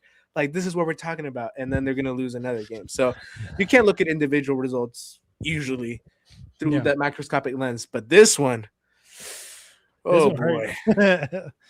Okay, why the Baird hate from Victor Araiza? Baird should be without a club. He could play. He could be a Latif Blessings teammate in USL wherever he's playing right now. I think they'd be a pretty good duo. Let me see table. I want to look at so right now the Dynamo is in is 12th. The only good thing is that they have one game less than everybody else, and we're above, or the Dynamo is above Austin. So there's only always through Austin. I know that doesn't mean much to a lot of people, but that means a lot to me. 6 points in 6 games, a -6 goal differential. I was trying to see let me see, like the long table form full. Yeah, okay, here we go. They have, God dug it. 2 wins, 0 ties, 4 losses. 10 goals for, 16 against. How do we feel about that? Four games lost. For And, Houston? yeah, out of 6 games. They were lucky they won those 2 games. I don't know how that. Oh, damn. Oh my goodness, because we would have been talking about 2025 all over again. They started with a win against Chicago 2-1. You know what's funny? That I think it was last week or last Monday, we were talking about how the Dynamo, all the games that they lost, they only lost by like a margin of 1 or 2. And now they got their ass handed to them. Bro, that's crazy. 6-2. 3 games straight. You lost a derby against Dallas. I don't know how much that means anymore. These derbies. No, they matter. They matter. Do they? They do. Look, they matter to me. Okay, I don't care what anybody says. Whenever Houston won Copa Tejas, I was happy. They're not going to take away my happiness. Whenever they got El Cañón back, El Capitan, I was happy. I was hype. Okay, like would I prefer a playoff appearance? Yeah, but was it fun? Is this something I look back on like maybe one day, and I'll be like, oh, that did happen. Cool. Like I'll think back on Jack McGlynn's goal. Rivalries matter, but and as much as it sucked that game, I didn't take away too much from it because of the red card. But I do like what Victor did say there. You can bring Raul Jimenez. If you don't generate chances for him, it'll be the same result. Now, here's where I'll counter you, Victor. I think you've been right pretty much with everything you've said here today. But and I hate to tell it to you, bro. The XG, it was 2, okay? And Houston did score 2, but then there were so many more chances they could have scored. Yeah. We're talking about this in the first half. I don't think it's a chance creation issue per se. I think it's a clinicality issue because of the things that Ben Olsen has ingrained into the team from the beginning. Yeah, that inability to adapt, I think in 2024 was what did it to this team. The inability to see the writing on the wall in 2024 and be like, okay, we got to switch something up. Teams are seeing through it. And then not replacing pieces and then allowing these ideals to kind of stick around. It's led to, this result, lost 4 in 6 games. And I agree in some capacity. You can bring Raul Jimenez and you might get the same result. But not because of chance generation. It might just be because Ben Olsen's tactics might infuse Jimenez's brain and force him to pass back. Imagine. Bro, I love Raul Jimenez was probably one of my up and coming, like on the list of like players I liked. He was one of those guys that I was like, man, this guy's he's a beast. And then unfortunately he like that happened to his head, his injury. And like he's been obviously not as good. He's been different. But I would still love for him to come to Dynamo. We just literally started a whole rumor of Raul possibly. Like there's no possibility at all. But it would be cool. And that begs to the question, right? I think I don't want to bring up the whole Ponce situation back, but you know, when does the conversation of like, you know, let go of Ponce? But you know, then again, I don't know if you know the contract situation. I don't know it, but if somebody knows it on the chat, let us know. But how, you know, like if let's just say there was no contract, right? Okay. What like would you let Ponce go and like in the next window, whatever, and then try to get somebody else? I mean, I would. I'd do it. I mean, actually, I do want to say something. Victor did mention this in 2023 that the team lacked an attack. They were 3 goals behind LAFC, a team that I would say was pretty good offensively in 2023. Yeah. I get what you're saying. The ideals that founded what's happening now came from 2023. But in my opinion, he did not say that. Hey, start the rumors. Rumors. But in my opinion, Victor, I'm going to have to disagree with you there. I mean, 4 goals behind LLC. I think the system and the ideals worked in 2023. The error was not adjusting in 2024. That for me is the issue. But yeah, I mean, if you can argue 2024, 25, 26, it's been the same. Yeah, 2023, I'd have to bounce back on that. But in terms of Ponce, just done. I'm done. I'm done with him. I feel like I've been for a while. I feel like I've defended him for a bit, but you need goals. And in a game that you've scored 2 goals, I mean, yeah, it's yucky. And also, Victor also said you can like 22 results twice, but the proof is in the analysis. Yeah, I have done the analysis on 2023. I have, and I think the offense was pretty good. I liked it. It was like in the good top half of the league, so I don't think there's much more to say about that. But I think 2024 definitely we start to see the dive.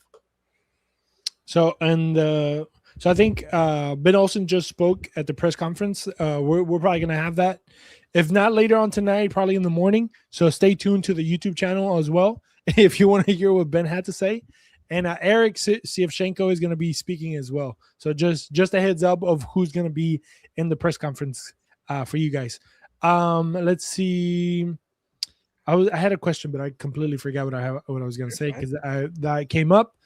I kind of went on a rant there. Apologies. Yeah, you good, bro. We have 198 people watching right now, so that's awesome. Oh yeah, I remember now. So could we say a lot of people obviously like to blame Pat and Asher, right? For a hot minute, for a while there, and I think they did have some stuff that they could be blamed on. But I think, would you agree with me that this year is probably, they're out of this whole conversation? No, because okay. no, I don't think so. I mean, like I literally told you this earlier. Everything is nuanced. I think if you're gonna critique Ben Olsen, it's only fair to critique the players that he helped bring in alongside Asher and Pat, right? Okay. I feel like Guilherme, I'll be honest, I'll applaud Pat and Asher and the entire team on that one. That was a really good signing. They put Bogusz. I still feel this. Hey, on paper, right? Bogusz, it should be giving you a lot. I mean, if you look at 2024 Bogusz in the LAFC, you're like, yeah, we're like eyes closed. Where do I sign? Give me that guy, right? I mean, yeah, exactly. He's just not producing. Yeah, I mean, at that point, it's just luck of the draw. Unfortunately, as much as we can fault the GM or president of soccer, I'm not gonna call him president of soccer. I'm GM. You're the GM, bro. You're the GM, bro. And as much as you can look at Asher and complain, at the end of the day, they're making decisions that could go right and they can go wrong like that. It's really simple. So I will share some of the blame with them, but I mean the players just have to do what they were brought in to do. And it's even worse when they're not doing it and the coach kind of compounds the issue. He kind of makes it into a sandwich, It's like a fist and then there's two pieces of bread between it and it's not being allowed to go. And that's really frustrating. I don't know what else to say about that one, at least. Let's see. The comments says, let's see. They hit on Guilherme and McGlynn, and that's it. What do you think about that? Ooh, I actually want to hear your thoughts on this. What do you think? I mean, that's a yes on those. I don't know if the that's it part. I don't know. I would have to go one by one, but honestly, it just feels like it. Like me, I like Anali a lot. I think Anali can give you a lot more than what he's giving you. He's just not in the proper spot. You can't expect a guy to produce. Same with McGlynn. Even McGlynn, I think he is not producing as much as he should be producing, like during gameplay. Because we talked about it. We know he can produce on a dead ball 10 times out of 10. You know what I mean? Like he's a dead ball merchant. All right. Like, okay. Now you're pushing it, Chris. but in the sense, like we know that what he's good at, right? But it's like, can we translate that when the ball's moving, when the ball's rolling and he can hit those passes. We've seen him. And we know 100% because whenever Ben moved him forward, the dude was on fire. And then after he came back this year and they keep pushing him back and the dude has to get in between the center backs to get the ball and then start, he loses like 40 yards. Like he has to track or, do a track of 40 yards and then start becoming Jack McGlynn. Before that, it's just him trying to push forward. And I just don't see like, and I think he goes back to Ben, just putting him in a bad position. Yeah. And I don't know if it's him. I don't know if it's Juan Guerra. I don't know if it's Kenny Bundy. I don't know if it's look, Ben is the one that makes those choices. It has to be Ben. I mean, the assistants, like they can fit in the ideas, but at the end of the day, the guy that the team listens to is Ben Olsen. Yeah. He's the guy that we as media have access to ask what went wrong, And you're right. Players have to be put in the position to succeed, as Victor also said. You're completely right. Yeah. Wow. I mean, Wow. 203, 2.5 hours later. Any last comments that you may want to? I think we're ready. We're getting closer to the 240 mark. Almost 3 hours of this. On the chat, guys, let us know. Did you guys enjoy this on the Bike City Banter as Rudy baptized it? Did you guys enjoy this? Would you guys be down for more of this? We'll try to add more people as time goes by. We appreciate the support. First of all, thank you guys for joining us. Thank you for being so talkative, and I know obviously it wasn't the best game, but I think it did bring a lot of discussion. And we always have discussions on Monday. We're gonna be here on Monday again, and we're gonna talk about this, and we're gonna we're gonna hear what he had to say. And did you really ask? Hey, bro. Out of everybody, you enjoyed this. You're the most positive guy here. So you enjoyed it.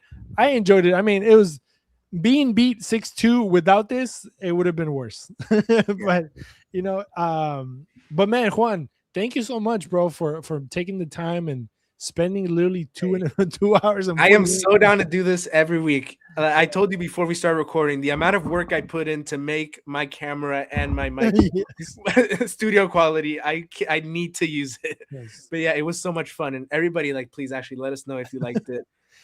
For me, it was so much fun, and I can't wait to keep on doing it. And can I have one more word on this game? Yeah, go for it, bro. Just wrap up my thoughts on it. Yours. I think the fans got it right today. I usually don't like to put too much credit on one camp or the other, but I think y'all were right today. I think it was Ben's inability to adjust maybe from years prior that kind of just led to this moment today. Like the third, I'd say, worst loss in terms of like margin, like 6-2 in club history. Yeah. Like today was a historically bad day for Houston Dynamo Football Club in terms of result. And at the end of the day, all you can look at is the coach, a few individual performances that just went really sour, and I guess a big gaping question of what's next. What player's going to, I guess, stand up and push back and be like, what are we going to do now? Or what's going to change tactically? Is it going to stay the same? Any new ideas, any new moment that inspires something new? No. Who knows? Yeah. So I'll leave it at that. No, yeah, 100%. Hopefully there's a wake-up call. I don't know. Hopefully something happens. Hopefully we see something slightly different at, versus El Paso. That's going to be a really good game in the sense of, I think we're going to be so expectant of what Ben Olsen is going to do. And hopefully the team can also just kind of back him up too, right? Because at the end of the day, they're the ones that play in the field against the other 11 guys. Obviously, the idea comes from Ben Olsen, but they're going to have to be the ones to put it to work. So we'll see what happens. I don't know, man. Next week, I don't think we'll talk about it. Wednesday was the game. Wednesday, right? Yeah. I still don't know if I'm going to go to the stadium. If I'm not going to the stadium, we'll probably do this again. We'll keep you guys posted. But for sure, we're going to try to do this at least on the away games. Yes. Home games can be a little tricky because a lot of you guys are at the stadium. If anything, we can probably do we can try maybe do afterwards. It just depends, right? Because sometimes I'm at the stadium, so it'll be hard for me to drive an hour and a half home and then, jump in and do a live. But the ganas are here, like the wanting to do it is here. It's just sometimes the time it doesn't permit. But we really appreciate the 209 people that are watching right now. Thank you so much. That is awesome. Especially after 2:45. Post game talks are cool. I think I did that before. Yeah, it's just sometimes it's just a lot because I mean, and you, Juan, would know, and Victor, and like the guys that go to the games, sometimes we're there like 3 hours before the game starts, and then we're there another 2 hours after the game ends, and just the day becomes super long. Yeah. And you're like, bro, I just want to go home and go to sleep. And then some of us will have to work the next day or have to study or whatever it may be. Thank you. Yeah, so like we gotta do a lot of stuff. So we're gonna try. Honestly, we're trying to build the community. Also, might as well, I'll just go ahead and plug it here. Not only do we have the Discord chat that you guys can, throw it, go and jump in, and we can just keep talking about this all week if y'all want to on the Discord. Make sure you guys go to the YouTube, not to the YouTube, go to the website, BayouCitySoccer.net. You're going to see the link there. But also, we started a Strava group. So if you guys are runners or walkers or, bike riders or swimmers or just trying to get better physically in any sense of the word, go look for us, the Bayou City Soccer little community health group in a sense. And we're there also trying to be doing exercise. I know a lot of us suck at it, but all that matters is you're trying. So we're trying to put out better content, build an actual community as the World Cup approaches. And hopefully you guys can join us then. Runs the most, by the way. No, I don't, bro. I don't. Wish I did. But I'm slow too. But also, like, during the World Cup, we're gonna be doing live shows in different bars and different places around the city. So hopefully this is a build up to that, and then you guys can join us live. Imagine having 200 people come out. A lot of you guys live out of the state, but imagine a dude from St. Louis coming into Houston. So that would be dope to do that, or California, whatever it be. But after 2 hours and 45 minutes, any last words? And then we'll shut it down here with the Super Juan Bros. Oh my goodness, he's back. But yeah, no, I'm done. Thank you for this. This was really fun. I guess way to be involved. At least for me, I'm in San Marcos, so great fun to talk about with you. Hopefully we can get more of the Bayou City people here next time. It'll be fun. And hopefully we can make a much better goal call under much better circumstances and just go crazy for real. For the clips. Yeah, 100%. All right, guys, so we're going to shut it down. We appreciate the support. We appreciate the love. Don't forget, Bayou City Soccer on all the social media sites. Don't forget, if you haven't yet, subscribe, like to the YouTube channel, and just leave us a good review if you listen to the show afterwards. Good night, lads. As some people say, mates, lads, muchachos, muchachas. Yeah, have a good night, and we'll see you guys next time. Have a good night. Yeah, I want the Dynamo. I don't even know where to end. Good night. We're new.